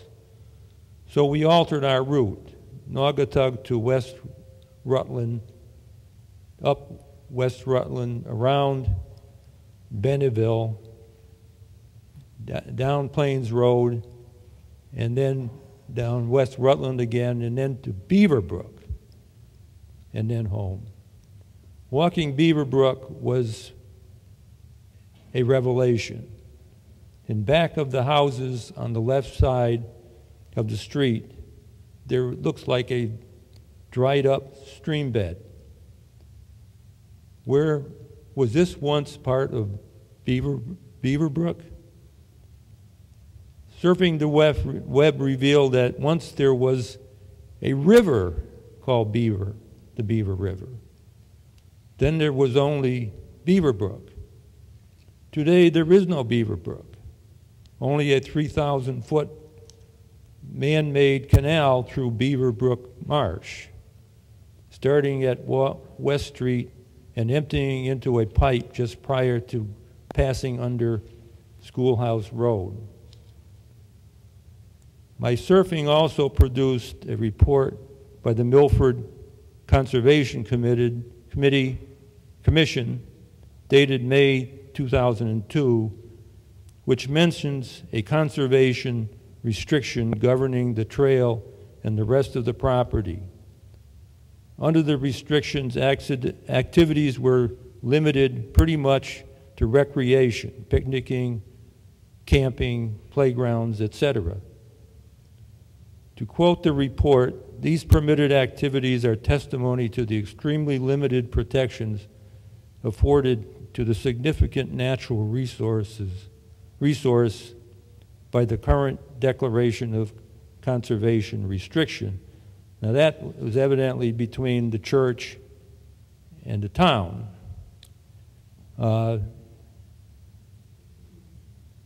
So I don't know if that carries over with the sale of the property. The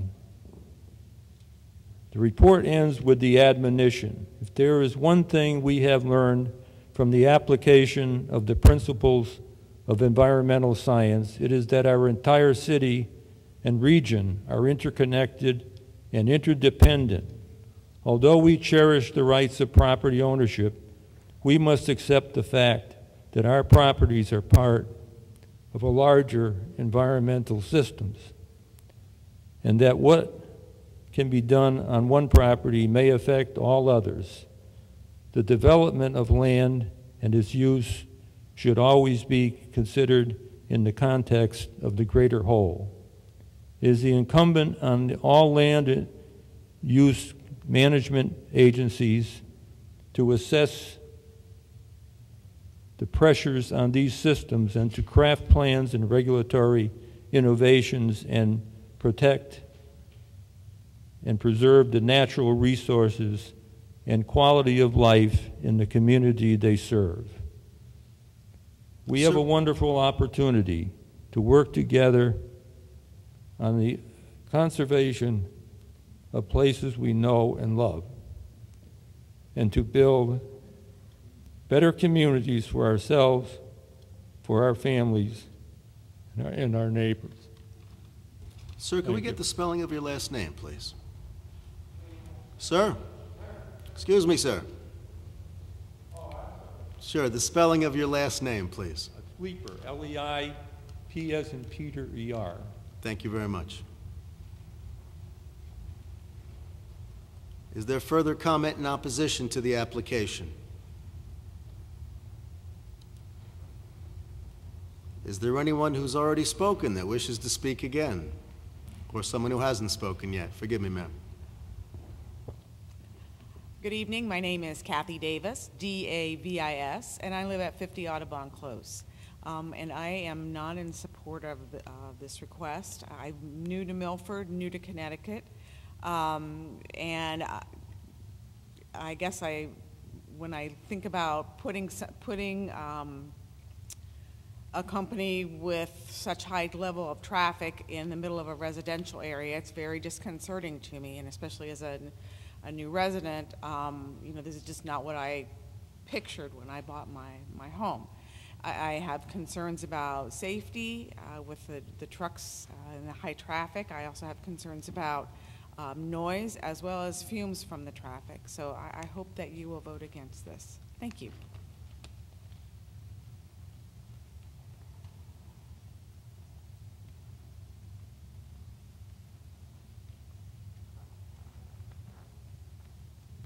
Hi, my name is Tom Cairo.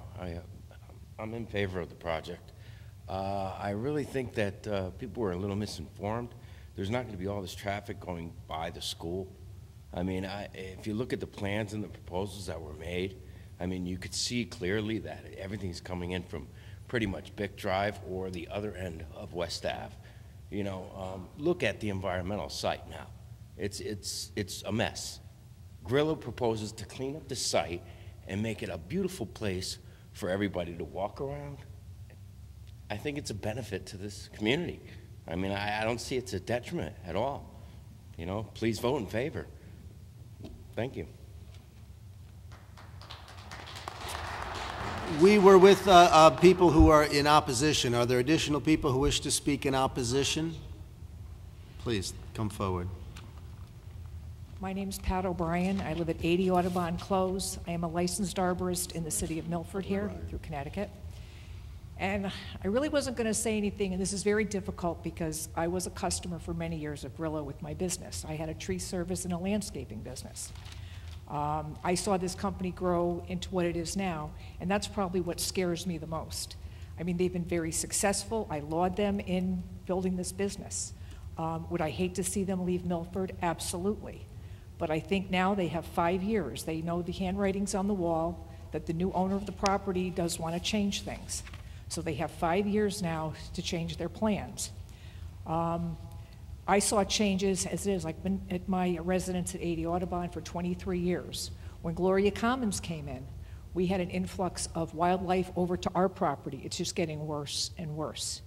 And as far as the truck traffic, my employees, you know, used to frequent their facility. The worst time of day at that facility is any time after 3 p.m. That's when the most traffic is because everyone's trying to get there to do their dumping. And that's the time when the school kids are getting out. I can't tell you how many times I was asking my employees why they were so late getting back, and it's because they were lined up out the driveway there waiting to get in. So this is what's going to happen.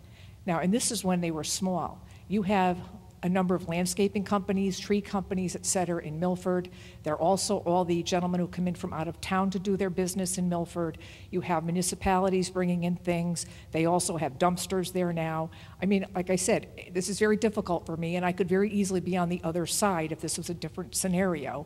But because of the location, I really cannot, with any conscience, say that the kind of business they operate, based on my experience using their business, that it belongs in a residential area. Just too much traffic, too much noise. No one really brought up tonight the turning of the compost. I have been around the property when they have turned over the compost. It's not pretty.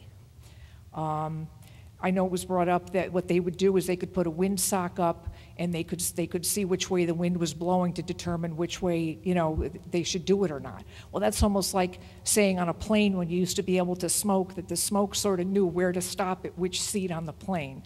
You know, the odor is just going to go wherever it wants to go. And it just, I don't think, belongs in our neighborhood. Thank you.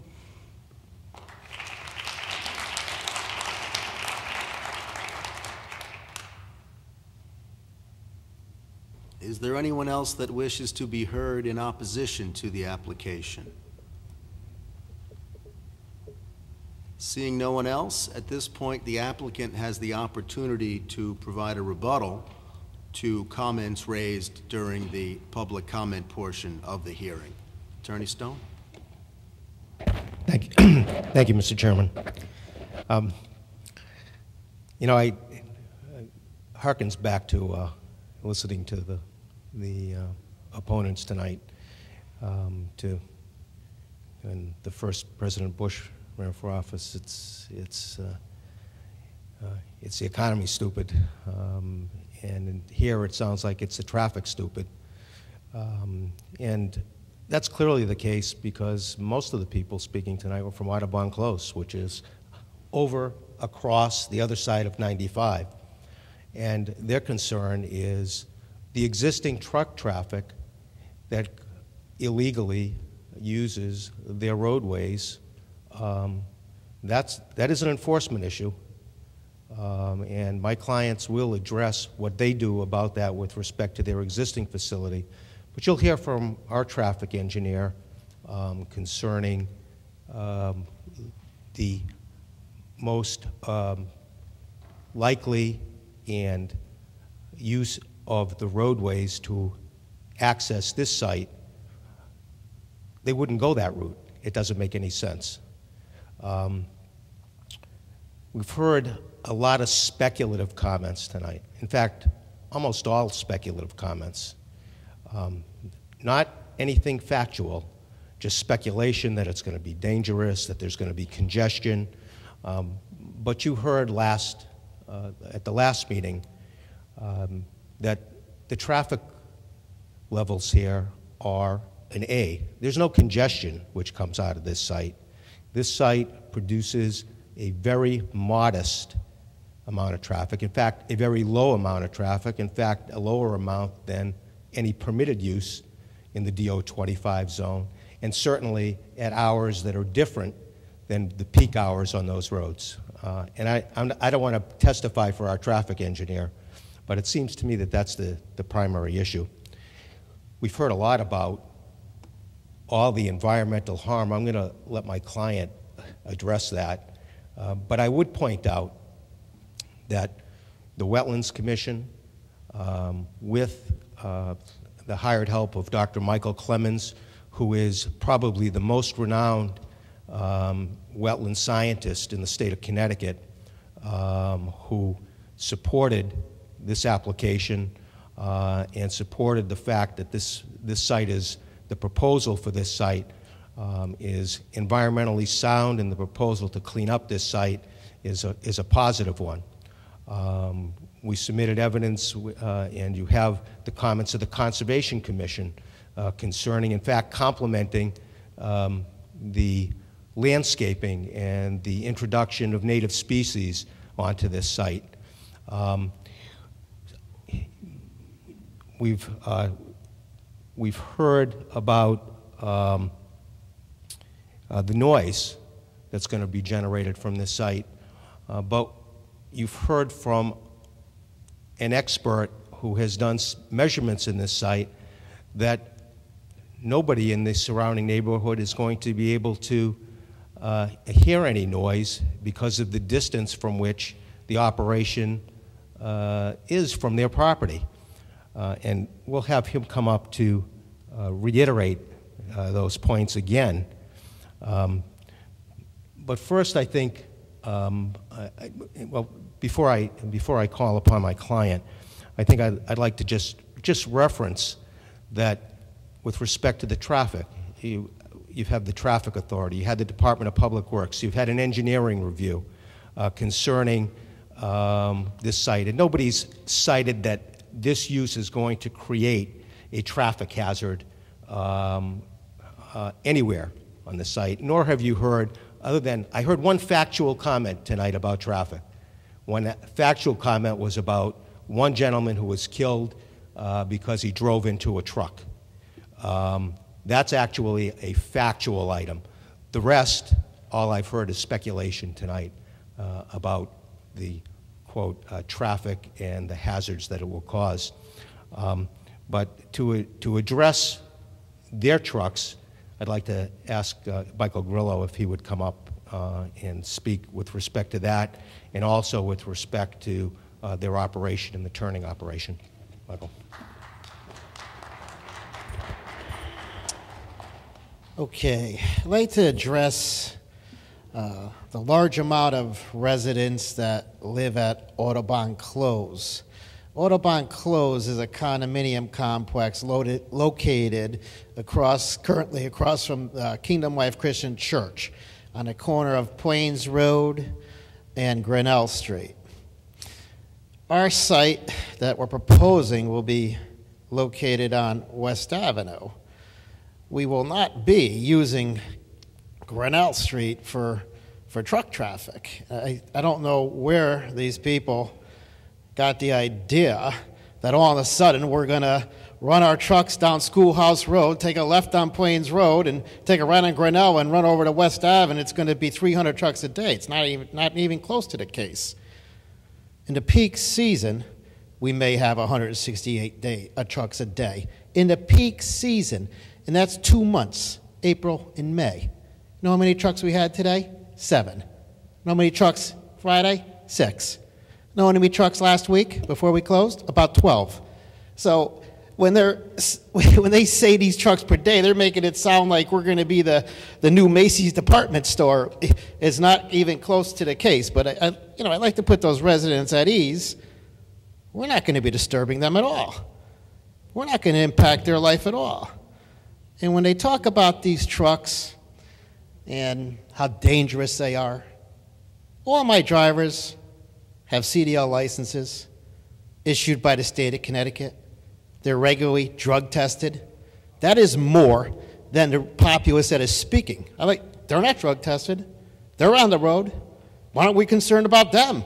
At least my drivers are certified by the state of Connecticut and getting drug tested. I mean, to bring up some of these points is a little ridiculous. VOCs, volatile organic compounds from leaf compost, doesn't happen. The methane that the so-called chemical expert was talking about, 20 times worse than any methane, that is not generated from leaf compost. We had another chemical engineer that was up here, and he explained that earlier. So that's a farce. If he's going to come up and talk about facts, I wish he would know what he's talking about. The state of Connecticut would not be promoting this business as much as they did and have been doing for the last 30 years if it was bad for CO2. It was bad for our air that we breathe. It would make no sense. So, when people talk, I just wish they would stick to the facts. The facts are that composting is good for the environment, and the little bit of gases that come off there do not affect air quality whatsoever. Gloria Commons, which is about 300 feet down the road from our proposed entrance.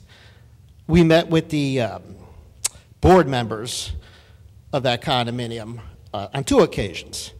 We asked them to come down to our current facility so they could ask us questions, walk the facility. If they're concerned about smell, we could turn the leaves, we could show them. They said they were going to show up, they never did. On 2 occasions. The reason why? They didn't want to be proved wrong, that there is no smell. We turned leaves today. We didn't have a whole community up in arms and concerns and people running and saying that we're creating a smell, because it's not the fact. The fact is, you turn the leaves, there'll be a little bit of a farm smell. It dissipates within an hour. So most of the time, our hours that we're turning are 8 to 3, and we're complete by the time people are coming home from work. Because if there is any little bit of a lingering odor, we don't want to disturb people. We understand, They didn't even have, there is a little bit of a wind blowing their way and there's a little bit of a smell, and that's why we stop turning before they come. Most people come home from work. So that's a couple of issues. Let me think about this here. Another fella talked about removing the trees. We have a massive landscape plan for this facility, planting thousands of new trees and shrubs, which will clearly make up for the trees that we take down to install our new facility. We have tonight a plan and a projector, and we wanted to show people that are concerned, oh, I'm going to see this facility from the road. If they looked at the plan, they would realize they're not going to see it from the road. It's 250 feet in from West Avenue.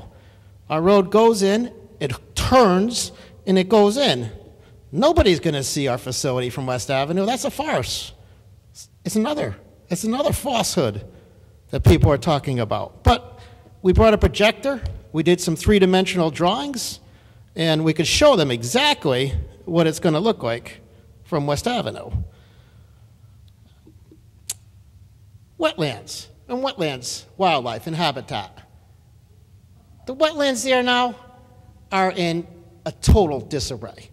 You have ponds that have 12 feet of sand that has run off I-95 from 5 storm drains onto the property, loaded, not only with sand, but with garbage mixed in. Nothing's filtering properly. Nothing's draining. It's a cesspool, as Dr. Michael Clemens stated when he went and he did his investigation. He's basically a you could say world-renowned scientist when it comes to wetland. He works at the Army Corps of Engineers and many colleges and universities, and he went in and he tested some of the water, and some of the water in those ponds are full of bacteria that could be life-threatening if a kid was playing in there and got that bacteria in a cut or something. We propose to go in, muck out those ponds, plant thousands of wetlands, species plants, to make those ponds function properly again. Nobody else is going to do this. If the property sits there, it's just going to keep deteriorating. In the back, 40 acres, Phragmites have taken over the entire inside area of the Beaver Brook walking trails. We have dedicated $20,000 in 4 years to go in with Connecticut Deep, Department of Energy Environmental Protection, with their certified biologists, mow down the Phragmites, spray the area over a 4-year program, and eradicate that area from the Phragmites. Totally eradicate the Phragmites from that wetland. What will that do? It'll create a better wildlife habitat that was almost non-existent right now. There's trees falling down all over the place. We propose to go in, clean those up, get the walking trails back in order again. So there's our benefits to being there far outweigh our benefits not being there. The property isn't on the tax rolls right now. It will go on the tax rolls should we take it over. My company paid over $60,000 to Milford last year in taxes. If you add another $30,000 to it with the tax, with that property, should we succeed, it'd be $90,000 a year in tax revenue from our company. That's pretty good from a little company that doesn't require any service. We don't have kids in school. We don't require a garbage pickup. It's all revenue going to the town. Furthermore, let me see here. Talked about the methane. I talked about the Autobahn close.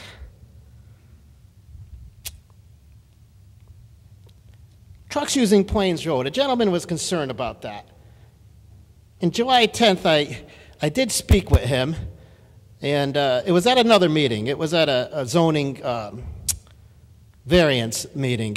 And since then, I have directed my trucks to use Bick Drive, not to use Plains Road. So he should have seen a very steep reduction in my trucks, large trucks, going down Plains Road. I asked all my drivers not to use that route. I asked them to strictly use Bick Drive. So I hope that has been the case. I didn't really get his recent report, but I have instructed my drivers to use Big Drive. And if that hasn't been the case, I will sit down with all of them again and have a meeting and instruct them again. But that is a concern, and he's right. It's not a through road, and I try not to send my trucks that way to use it as a through road.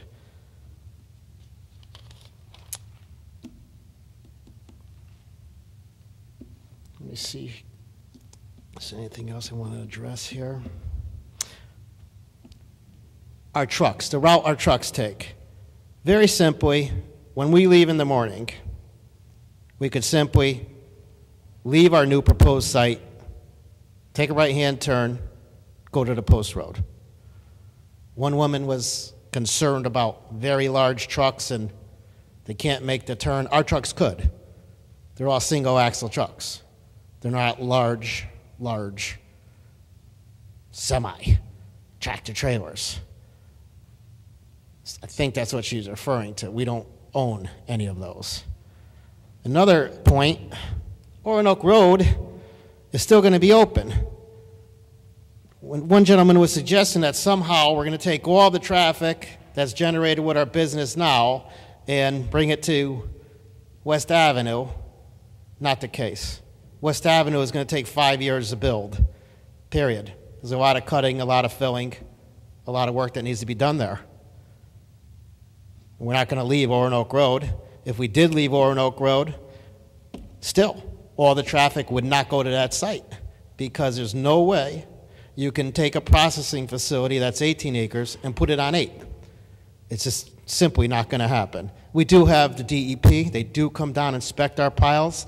They do tell us if the pile gets too big, move it. And I said at times we do. We have to move it. And we have done that in the past. So to suggest that that's going to happen, it's not going to happen because we are regulated. So, my brother Algie, do you have anything you'd like to add to this conversation? Thank you. Thank you. Lawrence Grillo, Vice President, Grillo Services. We're going to have our landscape architect, if you would, show a viewing, 3D imaging here of what the site will look like. Because there was people mentioning you're going to see payloaders, you're going to see Quantitas, you're going to see large piles all over. How would you like to look at that from your front porch or from your house or driving by it? And it's simply not the case. So sometimes it's hard for people to visualize what it's going to look like. So we wanted to put it on an image and projector here and project it to you. That was one of the things one of the folks who was in opposition brought up. Another issue somebody brought up was all the water runoff and contaminants into the wetland. Virtually all the products we manufacture and use hold water. So even if you're talking about water into a wetland area, compost itself holds 5 times the weight in water. We actually have product on the ground that is absorbing the water. It's not as if it's going to be running across the site into the wetland areas. And I think that's important to understand also, as far as that went when she mentioned that. And the CO2, and with the thousands of trees we're planting, there's 2 things that absorb these greenhouse gases. One of the other gentlemen mentioned them, is the ocean and compost. Compost is a major filter of greenhouse gases and carbon and helps absorb it. The ocean and the compost, 2 major functions to help reduce those greenhouse gases. So I think it's important that we understand that factually also. But I would let Iris kind of show the site here. He's a landscape architect. Thank you.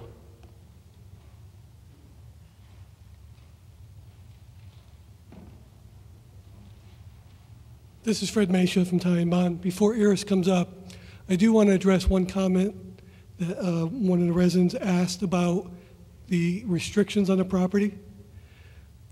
The current property is 57 acres. 42 of it is protected by deed. And when and if the Grillos do buy the property from the church, those restrictions stay with the property.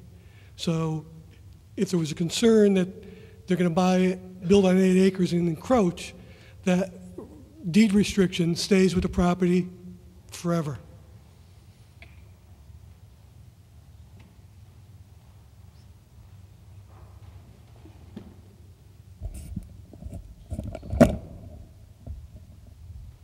Sorry, I like to move around. So we generated some simulations of the plan to better understand what exactly are people going to see on the site. And for the record, Arish Stalis with Arish Land Studio. So this is an image of the site plan we looked at last week. And what we did was basically we went out to see, okay, if we're standing at the entrance of the condominiums, what are we going to be looking at here? So this is the proposed entrance into the facility. This is their office, which is kind of a log cabin style structure. This is the Quonset hut.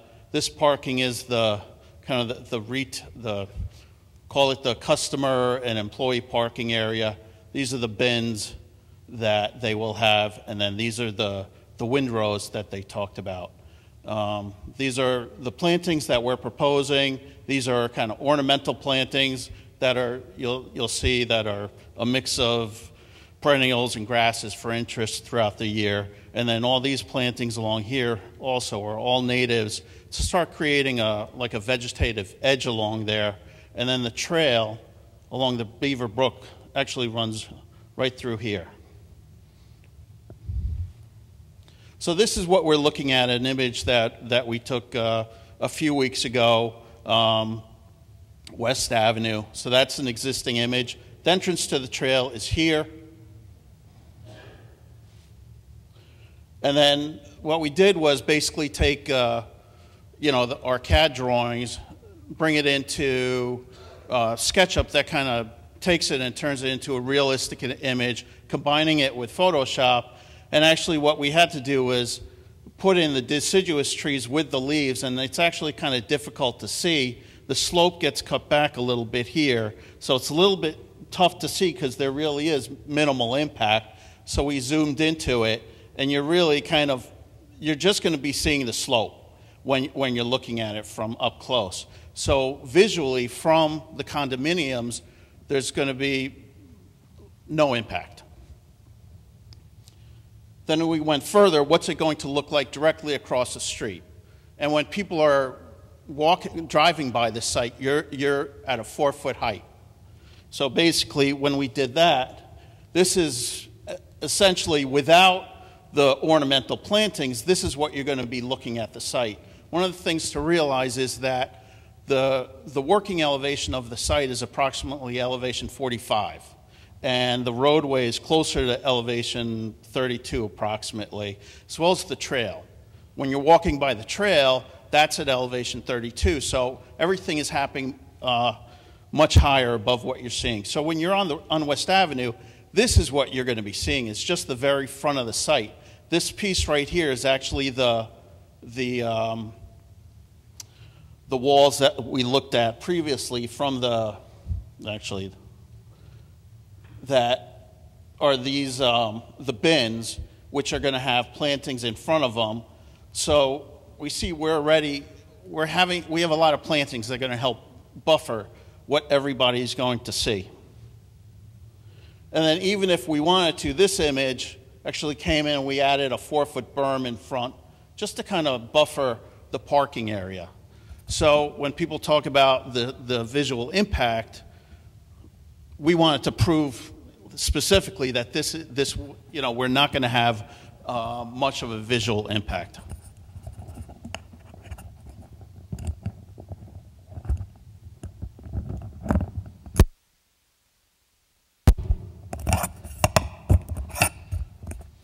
And we have copies of this to distribute for the commission.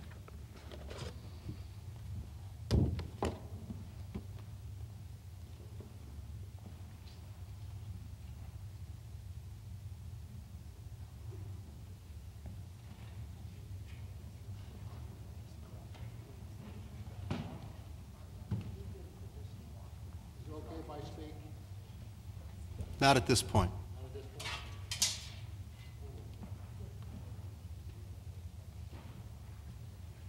Just as a point to our procedure, after the applicant has responded to what we heard in the public comment section, the public again has the opportunity to speak either in favor or in opposition, and it's requested that those comments be directed to the points raised by the applicant during this portion.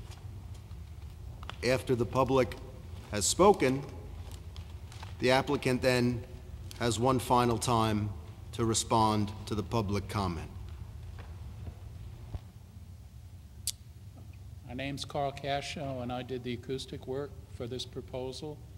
And the one thing I wanted to point out again is, if you look in the report, you will see that we made measurements along West Street at the condos, at the houses, at the school, 3 times during the day. And what we found was that the noise levels that exist there now are quite a bit higher than the noise levels that will exist when the machinery that Grillo has at his existing site is placed in the new site. And we do not expect that the people who live along West Street will hear those machines when they're operating. Thank you.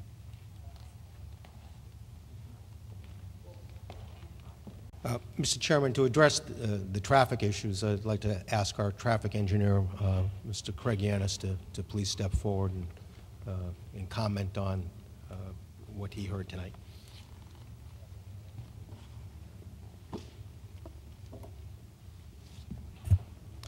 For the record, I'm Craig Yanis of Ty & Bond, professional engineer in the state of Connecticut. Just to go over a few of the things that we've been talking about tonight in terms of the traffic generation. The existing counts at the existing Grillo facility at 1183 Orinoco Road were done during the March to June season, the peak season, stating that there was 115 trips over the 11-acre facility at the time, resulting in 11.5 trips per acre per day. That rate was approved by this board in 2009 to expand to the current facility. There was mention of the 60 vehicles per day. That's an average day, fairly throughout the year, maybe 9 of the 12 months of the year, they average 60 vehicles. The original estimates for this development were done for a 15-acre site. That's the numbers provided in the traffic report. We're now down to 8 acres based on the inability to use the other half of the site towards Schoolhouse Road. So if you were to take that 168 daily trips and reduce it to the new acreage, you'd get approximately 92 daily trips. And based on our peak hour counts, would be 13 trips in the peak hour. It's 5 in, 6 out, 6 in, 5 out, depending on when you take the counts. Another important thing to note in terms of the counts, it's not just trucks. Regular vehicles do utilize this site. The employees drive standard pickup trucks, regular sedans. There's customer retail traffic that use non-truck vehicles. So these trips are not all trucks. We agree that the majority are truck traffic. In terms of the counts on West Avenue, we did a 24-hour count during the school year in September in order to account for this peak kind of traffic or the general traffic we'd find on West Avenue. And we picked the peak hours based on that. So that was one of the comments that when we were taking these counts. So we took a peak count of the existing Grillo facility and then a peak count of West Avenue. When we combined them, they do have a possibility of combining, but we feel it's somewhat unlikely. May, June is a little bit lower traffic time than the fall season for a general roadway like West Avenue. The next thing, in terms of the traffic generation, as I mentioned, 92 trips in the daily, and I'm sorry, let's see here, the 13 in the peak hour. That's a very low traffic generator in terms of what we see anywhere throughout Milford. If we were to do a permitted use on this site of an office building or a medical office building, we did some quick sketches of about 200,000 square foot office. That would be 312 or approximately 298 in morning and afternoon peak periods in the peak hours, and then 2,200 throughout the day versus the 92 that we're talking about here. And if we did that for a medical use, approximately 100,000 square feet, which we've done a few applications recently, particularly along Park Avenue in Trumbull, about the same size, would be anywhere from 240 to 360 trips in the peak hours, AM and PM, and 3,600 trips during the day. So in comparison to those two permitted uses on the site, this is a very low traffic generator. Now, addressing West Avenue. West Avenue is classified as a feeder route in the Milford Plan of Conservation and Development. Connecticut DOT offers it as a collector roadway. It ranges from 28 to 32 feet wide, or 14 to 16 feet per lane. That's enough room for the standard 11-foot lane and over a 4-foot shoulder. The north side of West Avenue from Gloria Commons through the school at JFK to Schoolhouse Road has a sidewalk, a continuous sidewalk. During the school time, we talked about the school operation peak and parents parking on either side of the roadway. On the south side of West Avenue, there's no parking while school is in session, 8 a.m. to 4 p.m. And on the north side, there's no parking and no standing anytime along the north side of the school. So, I mean, if it's an enforcement issue if parents are blocking the roadway, and if there's a queue to get into the driveway, the trucks that would be accessing the site would have to wait in that line just as much as anybody else would be using the roadway. In terms of the route that the vehicles would take to the site, the most direct route, and the route that Mike mentioned we're going to send all the trucks, is to Interchange 35 on Schoolhouse Road and then down West Avenue. So you make a right off the ramp, a right onto West Avenue, and a right into the site. That's the most direct route. Also coming from the existing facility to the new facility, coming down Bick Drive to Schoolhouse, making a left onto West Avenue, and down to the site. You know, we understand that there is an existing issue of trucks traveling through the neighborhoods. I think we've said that Mike has said he's tried to address it, and you know, hopefully this site along West Avenue and right off of exit 35 would reduce the likelihood of somebody coming off 36 and accessing the site that way. And then finally, we did review this plan with Sergeant David Chilla of the Milford Police Department and received his sign-off on the plan. So I think I hit almost everything. If there's any other questions, we can address them then.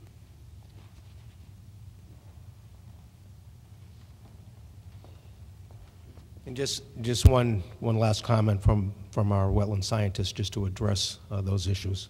Matt.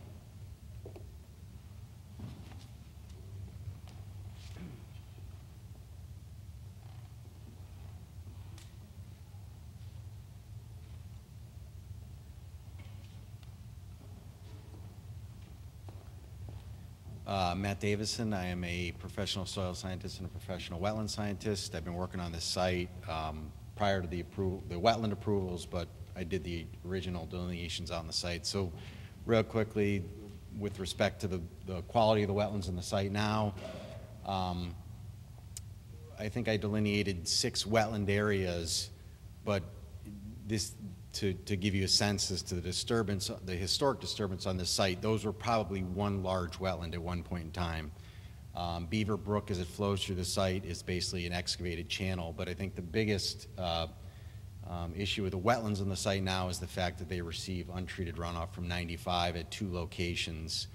And there was a reference to harmful bacteria in one of the wetland areas that was identified by Dr. Clemens. I was on site when we actually found this.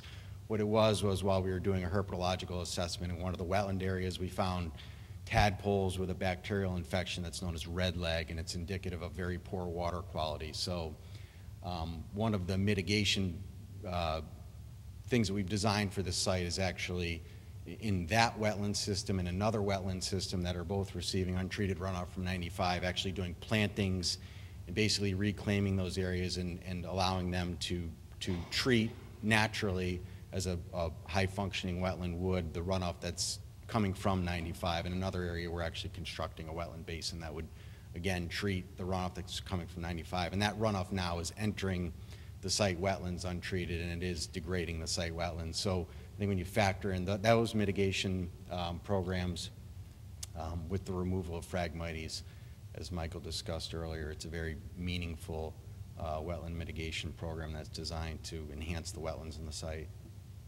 Any questions? Thanks.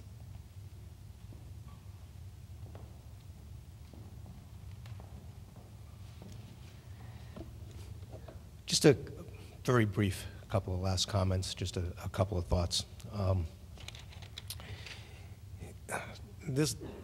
Under the regulations for the DO 25 zone, or DO zone actually, either zone, under section 3.6.4.43,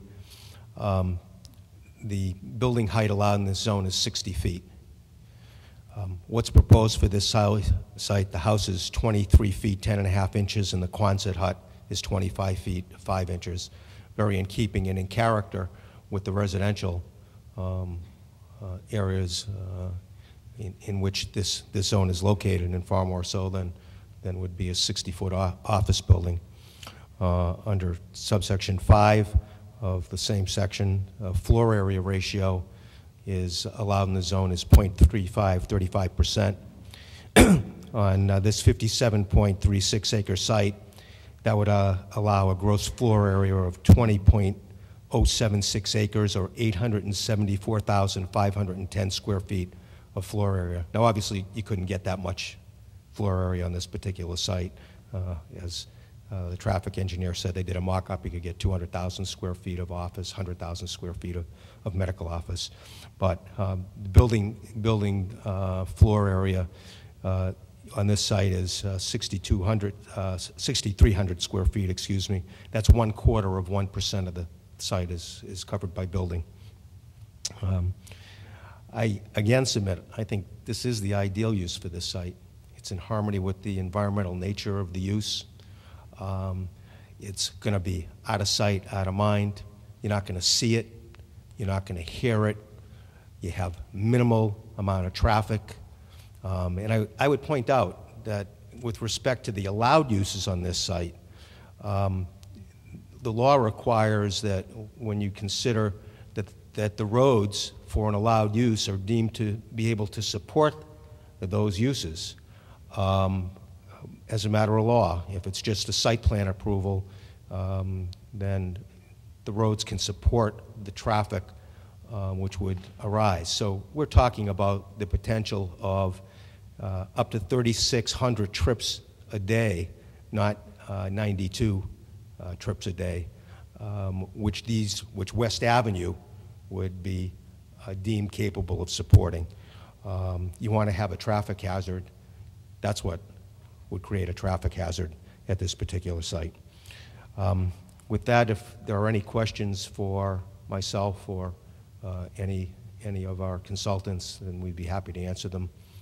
Or if you'd want to wait till after the full rebuttal that you allow, we'll do that. Thank you. That's what we'll do. Thank you very much, Attorney Stone. At this point,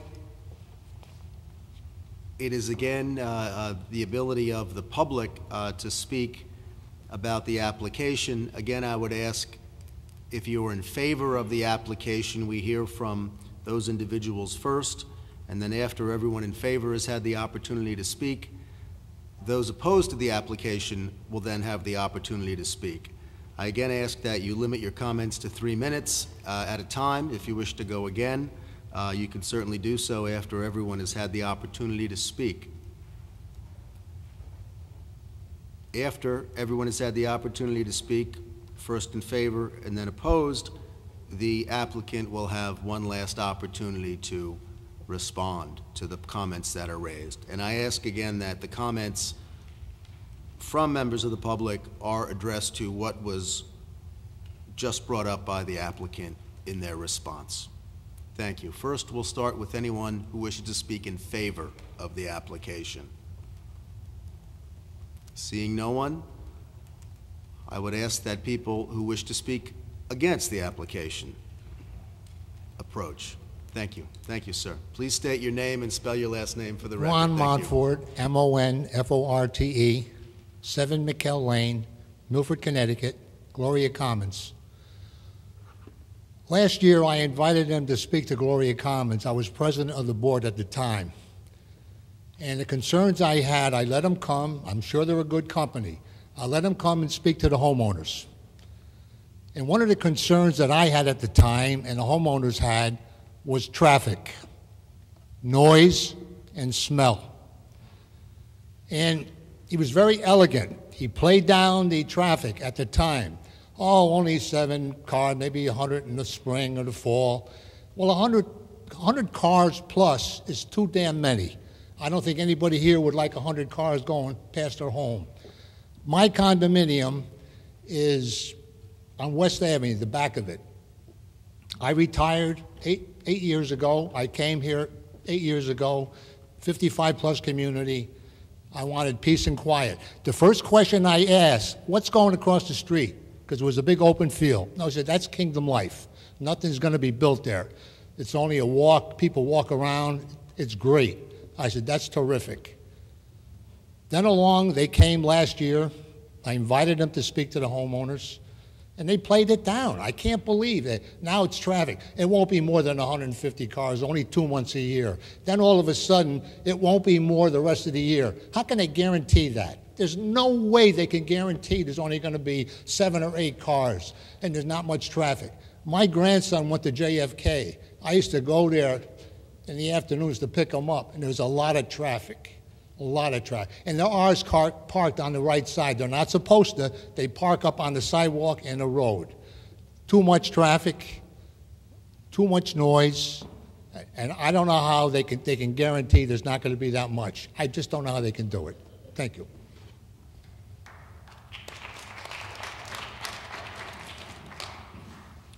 Chris Sweetwood, SWEETWOOD, 12 Manor House Lane. Just want to address some comments that were made.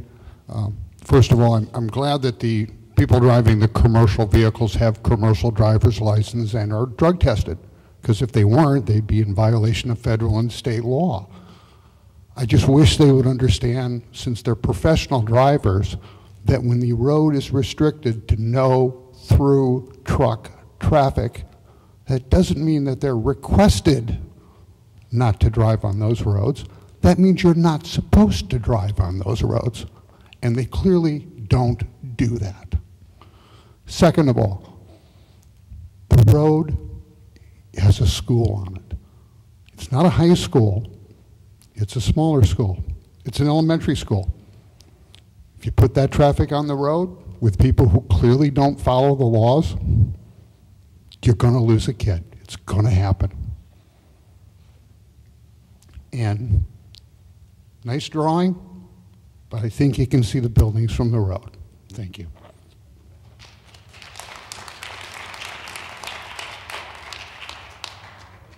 Joseph Bogdan, 3 Audubon Close, B-O-G-D-A-N.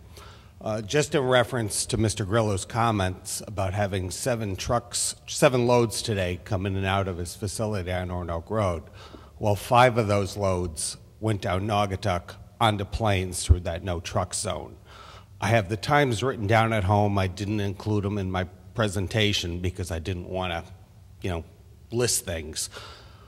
He has a problem controlling his drivers. Yes, after July, I have noticed a slight decrease in truck traffic.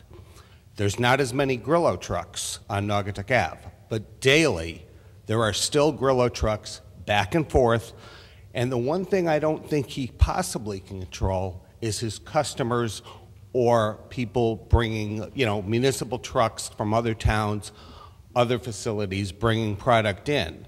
I don't know how you would possibly control those trucks. And I can very easily see, because I believe Grillo's drivers a lot of times use Plains Road as the exit, make that right turn on red.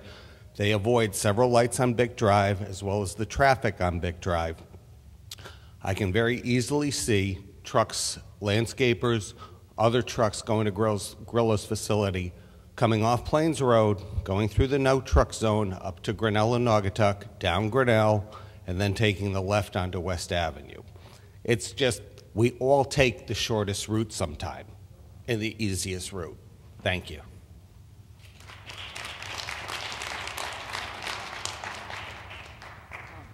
Mr. Chairman, members of the board, and Mr. Grillo, okay?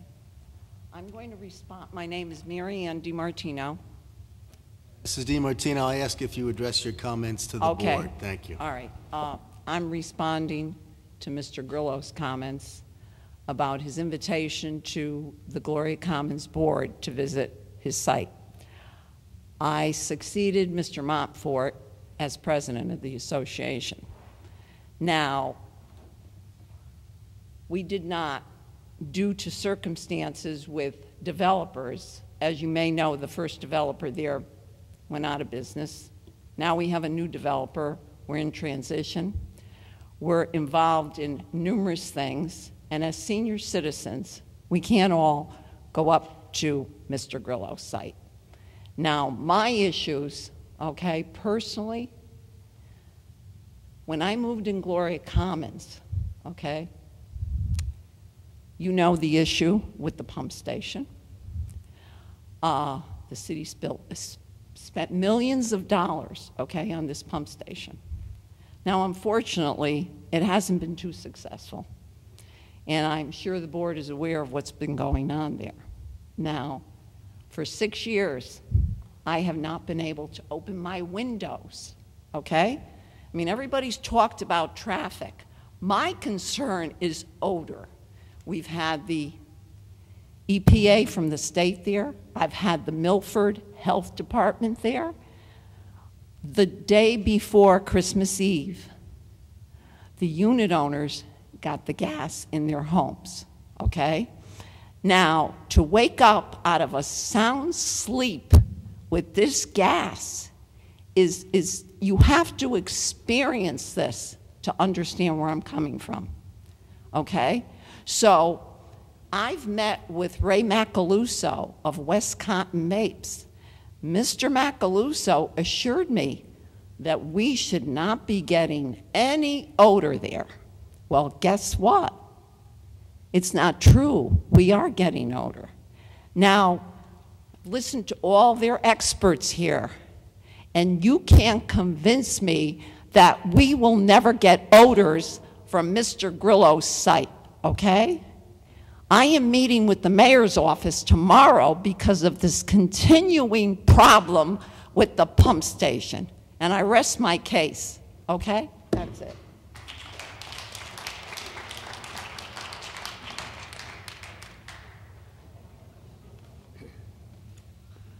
Clifford Mason, 1427 Naugatuck Avenue. I think the next word I would like to introduce is consequences. Should the board elect to enforce the existing zoning regulations, which I recommend that they do, that the Grillo team will look to consequences probably through the judicial system. They'll probably appeal it before a judge, and my previous experience tells me that they will be unsuccessful, but that is a cost of doing business. Any developer realizes that they take a high risk when they enter into a project of this sort, particularly when they realize they're dealing with a zone that is nowhere near the application they intend to use it for. The consequences of this action with the church, who now sits with an investment that they would like to recover. The church still has an option here. The church could replicate its existing site on the new site on 553 West Avenue by building a comparably similar building, 36,000 square feet, 3.5-story high with 450 parking spots on the perimeter of the building with 150 parking spots under the building, and they would be able to recover it on their investment. Should they want to sell it to a developer could develop that site, replicating a building similar to 300 Bick Drive, which is now one of the subway complex, which is roughly 36,000 feet also. And I think the parking, as I remember, it was approximately 200 cars. So each of the applications does have a acceptable use under CD 2.5. A third application could be a motel similar to the Hampton Inn or to the Motel 6, which is roughly 72 or 76 rooms with 150 or 200 parking spaces on them. Those would be easily placed on that site, and the impact to the community would be relatively light. All right, so those are consequences that the board obviously thinks about. Another consequence is the new factor of high density, moderate income. We've seen sites here now that are high density of 250 units, and people realize that this board has little control over those circumstances, since the state adjudicates these jobs, and they could pretty well enforce them into any zone, any place, and there's nothing you can do about it. So these are some of the factors that enter into your decision. But I caution you, for the name of the citizens of Milford, do no harm. Mr. Grillo has invested 4 years of effort, hundreds of thousands of dollars of treasure to obtain this site, which mystifies me as to why it is so valuable to him that he continues to pursue it so desperately. When in fact, the site that he operates does none of the attributes that he attributes to the new site. If you compare it to his adjoining neighbors, you'll see that the Beard Company makes reasonable effort to mask the sight and sound effects of his site as compared to Grillo's site, which does nothing to mask the sound, the noise, and yes, it does smell, because I drove by that site today as they were turning the leaves. It does smell. So what is promised is many, but what is performed is nil. So keep that in mind. Thank you.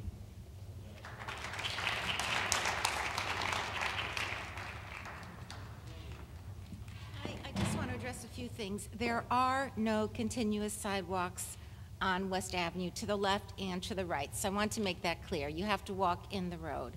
I think it's wonderful that Grillo's drivers are drug tested and they're licensed, but that doesn't mean they can't have an accident.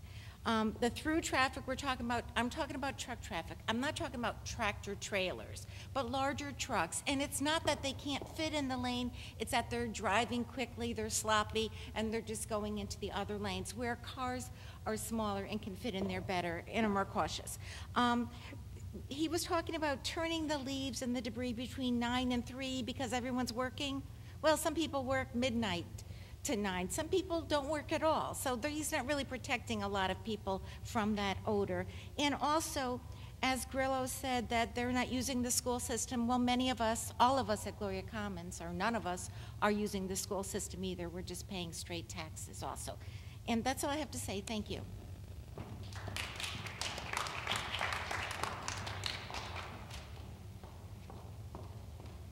Hi, my name is Stephanie Ramsey, R-A-M-S-E-Y. I just like to comment on a few things that I heard from Grillo and his engineers and scientists. The first thing was about the wetlands being full of sediment and trash. Just to let you know, that is the acting function of a wetlands. They're actually known as ecological services, so when you have a river feeding into, or even a tributary, any sediment, any solid waste, any trash is going to be filtered out by the wetlands. So finding maybe a larger amount than normal of sediment or plastic bottles, anything off the highway that's coming from the watershed, that's actually an ecological service of the wetlands. That's its actual function. So we should be happy that they're out there finding these things, because if not, then all that excess sediment, all of that trash would actually be ending up probably right outside at Silver Sands or Walnut Beach. We would end up swimming amongst it. So that's actually the active function of a wetlands. The other thing that was brought up was about surface runoff, and I think there was a misconception or maybe misinterpretation of what my concern was. I understand that compost, it does have a high water holding capacity. So unlike sand, it will slowly release the water into the ground. So I wasn't talking about surface runoff when the soil is at saturation, but rather the material that they're using and that they're breaking down, that might have pesticides, herbicides, and insecticides on it.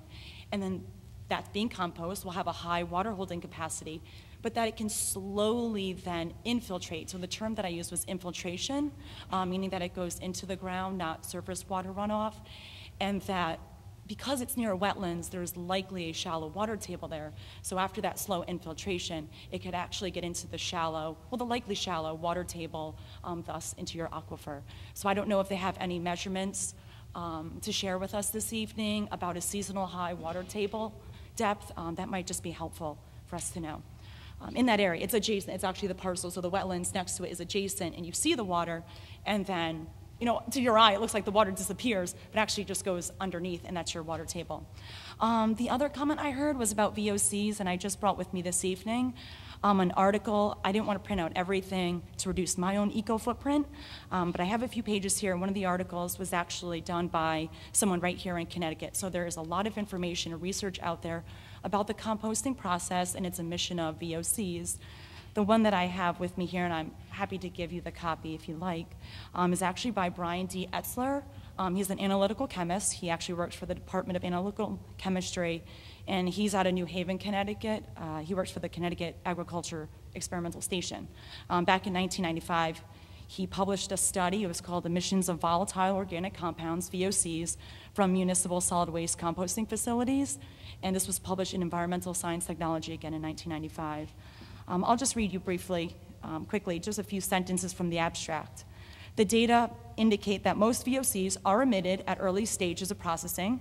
Emissions are concentrated at the tipping floors where the waste is dropped off, at the shredder, and at the initial active composting region, where the temperatures rise to normal composting conditions. Then it goes on to just mention that there are some indication that ketones may be present during that process, ketones being another VOC, or organic compound. And that's it, just those three. So I'm happy. Would you guys like this copy?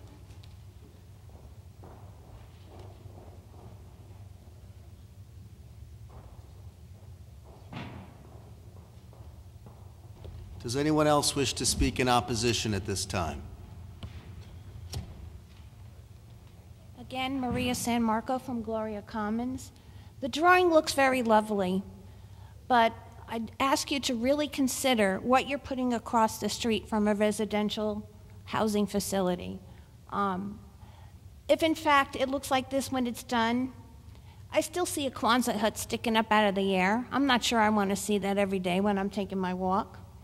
And the landscaping is one of the last things to be done in a project. They don't do it first. So it's going to be a long time before we see something that's a finished product. We're also going to have to put up with the construction noise and the vehicles and big trucks going in and out while construction is underway. We have to consider that as well. So please consider the whole aspect of this project while you make your decision. I think you have a responsibility to the people who have already been in this neighborhood and expected a way different lifestyle than what they're going to end up with if that goes across the street.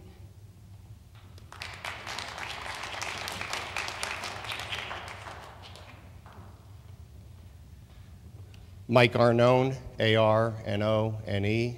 I live at 8 Alana Drive, Gloria Commons. A lot of things have been said. A lot of it's confusing. Brian Stone, great attorney. He had said that if we see or hear this, or we won't see or hear this. If we see it and if we hear it, is there a possibility that you can put somewhere that we can pull the plug on this, knock it down, and put it back to the way it was? Would they be willing to do that? They said that they would be taking a right when they pull out of their facility and going on to West Main Street. I do that numerous times a day. And again, these are not, it's not a study that I did, which I can respect Mr. Stone. So it's only hearsay. But I do this numerous times a day. And there's usually 3 cars in front of me. When the light turns green, me being usually the 4th car or earlier, I can go through the light. Whenever there's a truck in front, that light will turn 1 or 2 times because there's only about a 15-second green light for us. So there's going to be numerous traffic jams there. Now, of course, they're going to rebuttal and say, well, that's something that you need to take up with the traffic. Well, we're not here right now. Right now, it's a hassle. And as far as years ago, I lived in Orange near Connecticut Stone, and when everything is built on concrete and when they get their deliveries, it sounds like an earthquake. Now, again, they're going to come back and say that our hours of operations are whatever they are, 8 till 5, whatever it might be. There's no stopping a company from receiving a delivery at 2 o'clock in the morning. And that's what happened in Orange. And finally, the neighbors got together and Connecticut Stone moved to Milford. So it just stinks that I moved from one town to another and there's a possibility of having this aggravation again. That's about it. Thanks.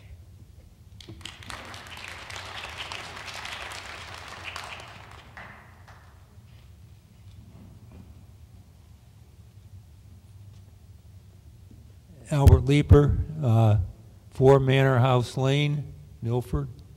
I pulled your regs down off the city website, and reading them, I'm trying to figure out how you're going to do this by your regs. And maybe Mr. Greco can explain this. Like, he keeps talking about, very softly, about the bins. Well, the way I read your regs is if you're going to store something on that site, it has to be in a completely enclosed structure. And that, to me, that means 4 sides, a floor, and a roof. So maybe he can explain how those things fit into your regs. Thank you.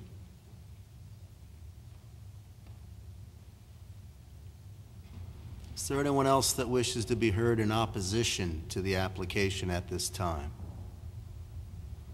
Seeing none, before I turn it back over to the applicant, I would suggest that at this point we take a 5-minute recess. We've been here for about 3 hours, so everyone can stretch their legs.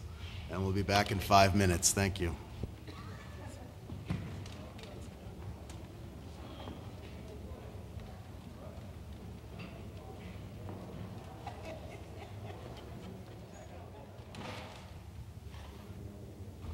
Thank you, everyone. Before I turn it back over to Attorney Stone and the applicant, I just want to state for the record we received letters regarding the application from various individuals and organizations, and those will be made part of the record. There's a letter dated December 17 from Kathleen Alano from the Milford Regional Chamber of Commerce, and Mr. Bill Palmer. Testimony of Robert Gregory.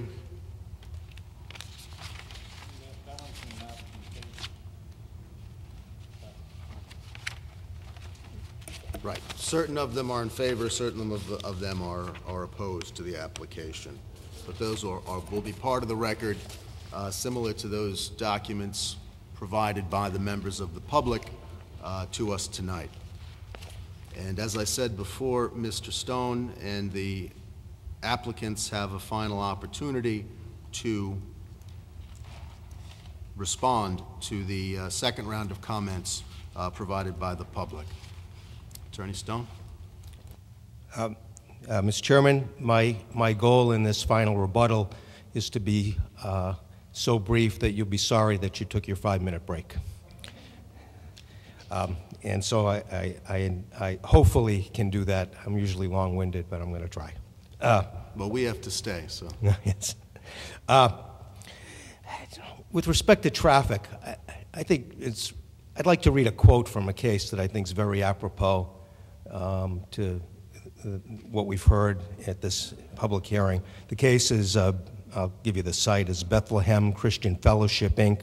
versus Planning and Zoning Commission of the Town of Morris.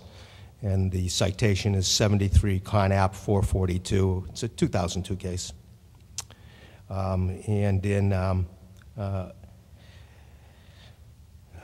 overturning the dismissal of an appeal from a denial of a special exception application regarding traffic, this is a quote from the appellate court. Furthermore, the comments of residents regarding the danger of 20 additional trips on Wednesday evening and 50 trips on Sunday under the worst-case scenario are based on speculation and do not rise to the level of substantial evidence that we apply to special exception applications. And I think basically that's what you've heard from, and it's not that I'm discounting their feelings, because I do not. But it is speculation, and it is general fears, and it does not comport to the reality of the numbers that we're talking about on these particular roadways compared to what exists there today or what could be there as a matter of right. You received a report on municipal solid waste generating VOCs. We do not generate municipal solid waste. That's sewer sludge that's being composted. There is nothing in any literature that indicates that that leaf composting creates VOCs. Water runoff. At the existing facility for Grillo, they have an industrial water discharge permit from DEEP. That requires that their runoff be tested and sent to DEEP every 6 months. They've never had a problem. They were clean runoff. With regard to uses, I just a last comment to point out that, and now I can't find the section of the regs.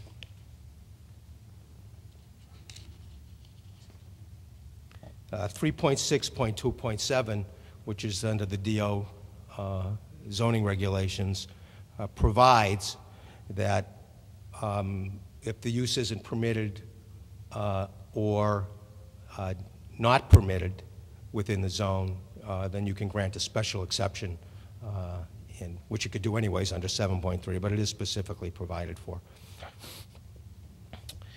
And that's all I have. I thank you for your attention. And Happy New Year to all as well.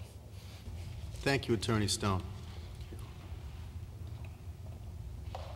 Procedurally, Mr. Sulkus, if the board wishes to suspend the public hearing or continue it until the following meeting and then take the opportunity to ask questions, the board can question the applicant at that time?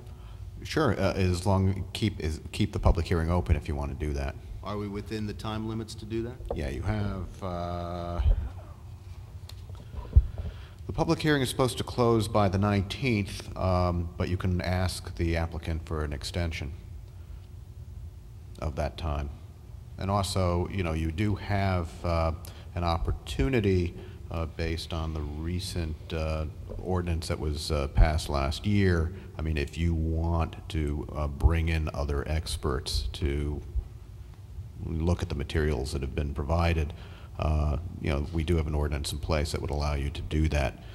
We would need to know that sooner rather than later.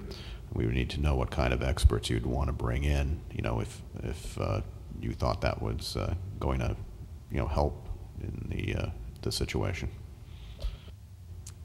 In light of that, does a member of the board wish to make a suggestion as to a potential expert consultation before the next meeting, Mr. Quish? Yeah, I mean, we have heard testimony from sound experts with regard to what the sound levels are at the Grillo's existing facility, and then try to translate those into how it would affect the neighbors for the new facility. But one thing that was not addressed was the actual walk paths.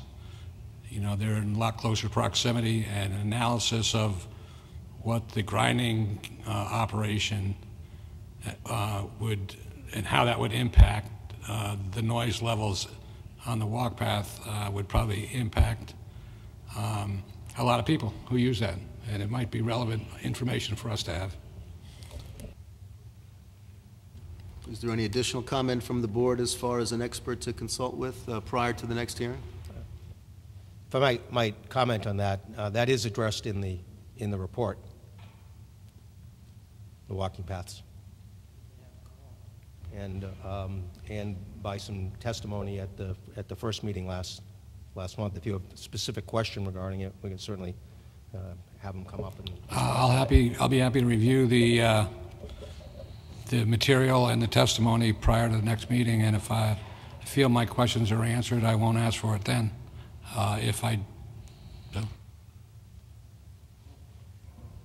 So just for clarification, Mr. Sulkus, if we were to request the retention of an acoustical expert, we would do that now for the following meeting or 2 meetings hence? It won't be by the following meeting, because first we'd have to find an acoustical expert. We'd have to hire the acoustical expert. He would have to do the studies, and I have no idea how long that would take. I would doubt it would be by the 19th. So for us to do that, we would need the applicant to agree to an extension. And the way the process works, I would have to find the expert. I would have to get an estimate of what the work would cost, and then the applicant actually would pay for the expert.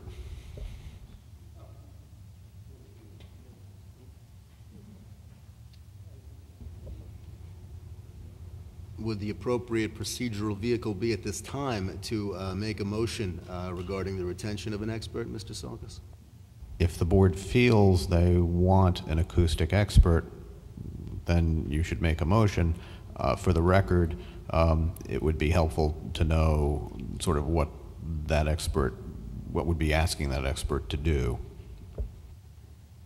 Mr. Quish, do you want to be heard on No, that? I'd be glad to review the record to make sure I haven't forgotten anything, and look at the existing study, and if it addresses the concerns that I do have, then I would let it ride. But I will do that and have a more informed position at the next meeting. Mr. Mead? Thank you, Mr. Chairman. Mr. Nickel brought up a good point before about the different types of machinery that are going to be used on this site. And, you know, if they did a noise study, how can you do it without not having that equipment there? I mean, there should be a way to, I don't know, if you can reproduce that noise there in order to have the study, you know, the numbers for us by an outside expert, a second opinion. I think we should try to get a sound expert to redo them for our own self. Does anyone else wish to be heard on that issue? So, Mr. Sulkus, in order for us to proceed with that, how long of an extension would you suggest that we ask the applicant for? I would only be guessing, because I've never had to hire an acoustic expert before, so I don't know how long it would take to do that study. Perhaps the applicant could volunteer how long it took them for their expert to do that study. To tell you the truth, I don't know. We can certainly ask our expert. I do have, and I'm not trying to tell you what to do, but you might want to consider whether you want to have a whole new study done or just have the study that was prepared, reviewed, and commented upon. But obviously that's entirely up to you, but that would certainly be, I would guess, a time saver from that standpoint. We can give you extensions, but we can only give you up to 65 days in extensions. That's the limit that the law allows us. So, and certainly if you ask me for an extension, I'd be foolhardy to say no. So as much as I might like to, you. So it comes down to a peer review of what has been created versus going out and doing an independent study of all of these things. So if there's a question about the validity of the information that's there, then a peer review would probably suffice. I think that sounds very reasonable. Does someone wish to make a motion to that extent? I'll make a motion to the review of the material that was already submitted. Is there a second? I'll second. Yeah, I'd like to make a comment. Mr. Nickel? The question I brought up earlier is that I would like to see the acousticals on the tub grinder and the Power Screen Warrior 1800 as they are being presented and located on this new site projected, not from the old site where you have the large mounds of debris and stuff all over the place. Right now, the plan has these relatively close together as opposed to where they are at the Grillo site. Well, I think probably the acoustical expert should speak to that, but he did address the fact that you do not think he addressed the fact. He certainly addressed the fact that their study at the existing site was an open line, as well as from the with the mounds of material, so that they measured sound in a straight path, open. Your issue is with both machines, and I think he addressed that as well, but since he's standing here, he's probably a lot better to respond than I am. If I understand correctly, what you'd like me to do is put the two machines on the new site, operate them, and then measure the sound around at the neighbors' locations. And I'm quite willing to do that. I have tape recorded the sounds of the machines, and I can put speakers in the new site and radiate sound from them at the same levels that I measured at the old site. But I think that brings up another question, in that the new site is not physically or geometrically similar to what's actually going to happen when we bring those machines to the new site, because they're going to do a lot of changing of the ground, taking the trees down, putting new trees in. So the answer I'll get if I do that right now is probably not the same answer I'll get if I do it when the machines are actually there. So that sort of introduces another question as to what the real answer will be. Exactly. Thank you, Doctor. I think we're getting a little off track. We have a motion and a second that is on the table or on the floor here as to having a peer review or an expert review of Dr. Cassio's report. Is there any additional comment on that motion?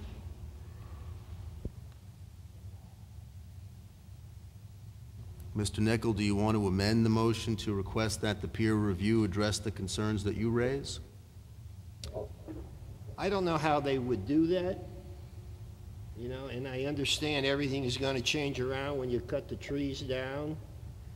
I understand that you have I-95 there, and you have a bank that goes up, so that's going to muffle sound going to the Kennedy School.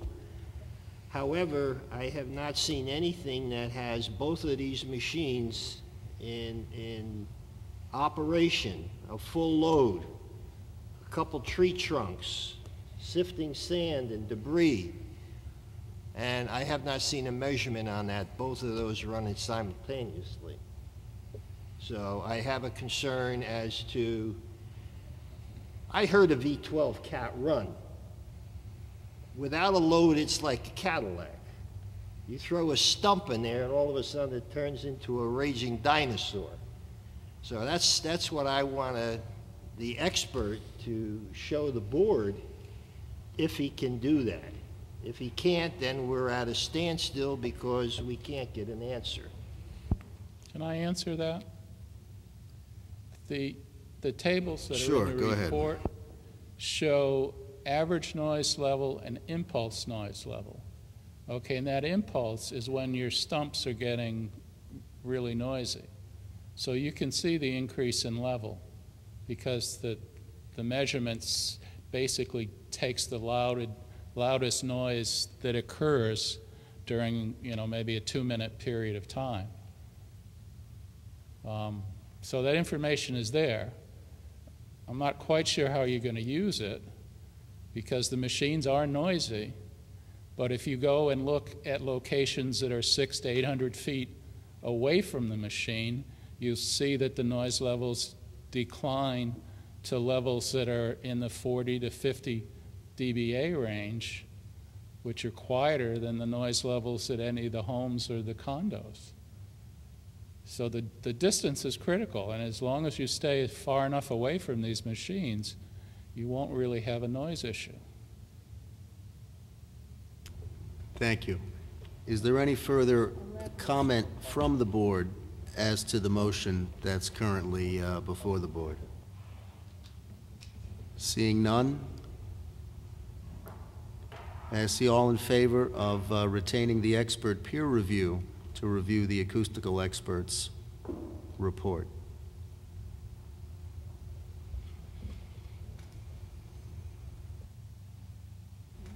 All opposed?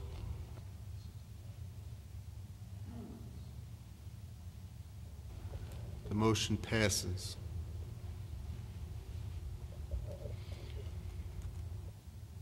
Mr. Sulkus, is there anything additional we need to address on the 533 application? Not at the moment. You're going to obviously hold the hearing open for that information to be submitted. And at this point, should we request a specific extension of time from the applicant? I think Attorney Stone can just state for the record and send me an email confirming that he's, extending for whatever amount of time. What's our date? Our date is closed by the 19th of this month. By the 19th. So I would say a 30-day extension would get us to the second meeting in February? Yeah, probably. Okay. And we just, the challenge will be to find the peer for the review. Right. I asked our consultant, and he thought that, assuming you find somebody, and there are some people in Connecticut that are capable of doing that, obviously, that it wouldn't be, a 30-day time frame for them to accomplish that should be doable. So if that's not the case, then we can revisit that issue at the appropriate meeting. I'd like to hold Mr. Sulkus's feet to the fire just a little bit, if I might. Time is money, obviously, and this is a long process. So, I state for the record, and I will confirm in writing to Mr. Sulkus that the applicant grants the commission a 30-day extension for the completion of the public hearing. Thank you, Attorney Stone. Mr. Grant? Mr. Sulkus, at one time, I remember the board had a question, I think it was in regards to a motorcycle club, and there was an expert for the sound hired at that point for that. That might, if you go back through your records, that might be somebody we can go with. The next item on the agenda is the request for a subdivision bond return, and if the members of the public are not intending to stay for that, I ask that they be quiet as they leave. Thank you.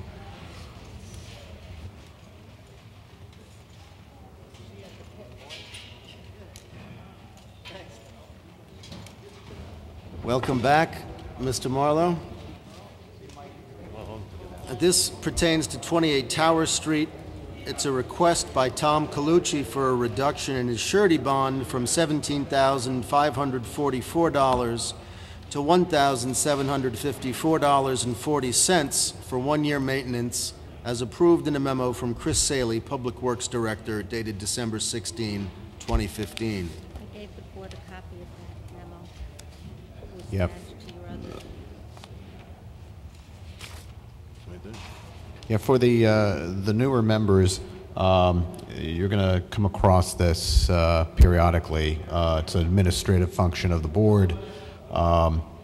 When a subdivision is approved by this board and is filed on the land records, they have to, the developer has to file a bond to guarantee that all of the improvements and streets and sewers, all those fun things, will be built to city specifications or just be built. So we get a bond from them, and then as the project winds down, parts of the bond are returned until we get down to just the maintenance bond, which is what we have this evening. And that is a percentage of the initial remaining portion of the bond. And we always look for the memo from the Public Works Director, who oversees the city engineer's office, who goes out and confirms that the work has been done to the satisfaction of the city. Are there any questions from the board? Seeing none, does anyone wish to make a motion? Mr. Nichol? Yeah, I make a motion to approve 28 Tower Street as it is stated. Is there a second? Mr. Mead? All in favor? All opposed? The motion passes. Mr. Chair? Yes, Mr. Selkins. Before you get to the liaison reports, you'll find in front of you a letter from Mary Rose Palumbo to me from, and she's the Inland Wetlands Compliance Officer.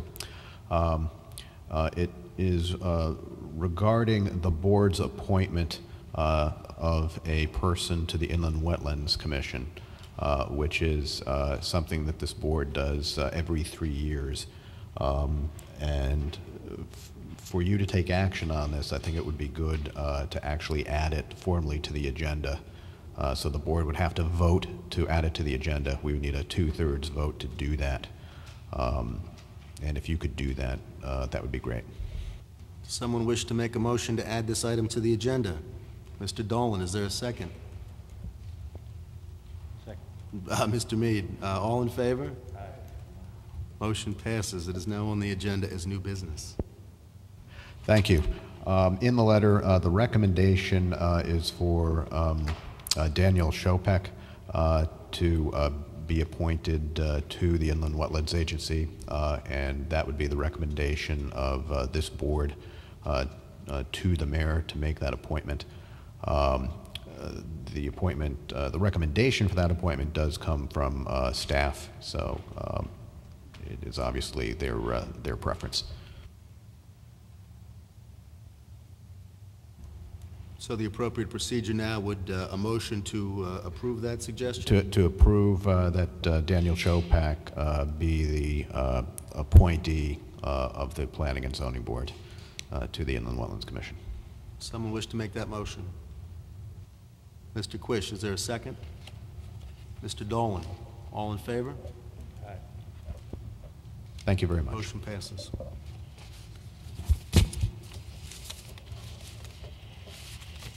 Next item on the agenda is the liaison reports. Are there any liaison reports this week? Seeing none, we'll move to the Regulations Subcommittee. I'm sorry, Mr. Mead? I'd like to request stay on as a liaison to the police department since we're a new board. Mr. Salkis, does that require a motion and approval by the board? It doesn't really require a motion or approval. What we have to do, which I kind of slipped my mind and I apologize, is give you a list of all of the committees that we have liaisons on. And because it's a new year with new members, it's really up to you folks how you want to divvy it up. It means obviously going to another meeting of another board. What are the boards that to which we would have liaisons? Well, off the top of my head, it's the Board of Aldermen, it's the Police Commission, it's Inland Wetlands. We might have Harbor. I'm not 100% sure. I can get you that list for the next meeting. Yeah, the Tree Commission. Mr. Mead believes the Tree Commission would be on as well? Yeah. Yeah, that would be great if you could provide us with that list, and perhaps we could add that to the agenda. Is that an appropriate agenda item for 2 weeks? It doesn't hurt. Okay. Yeah.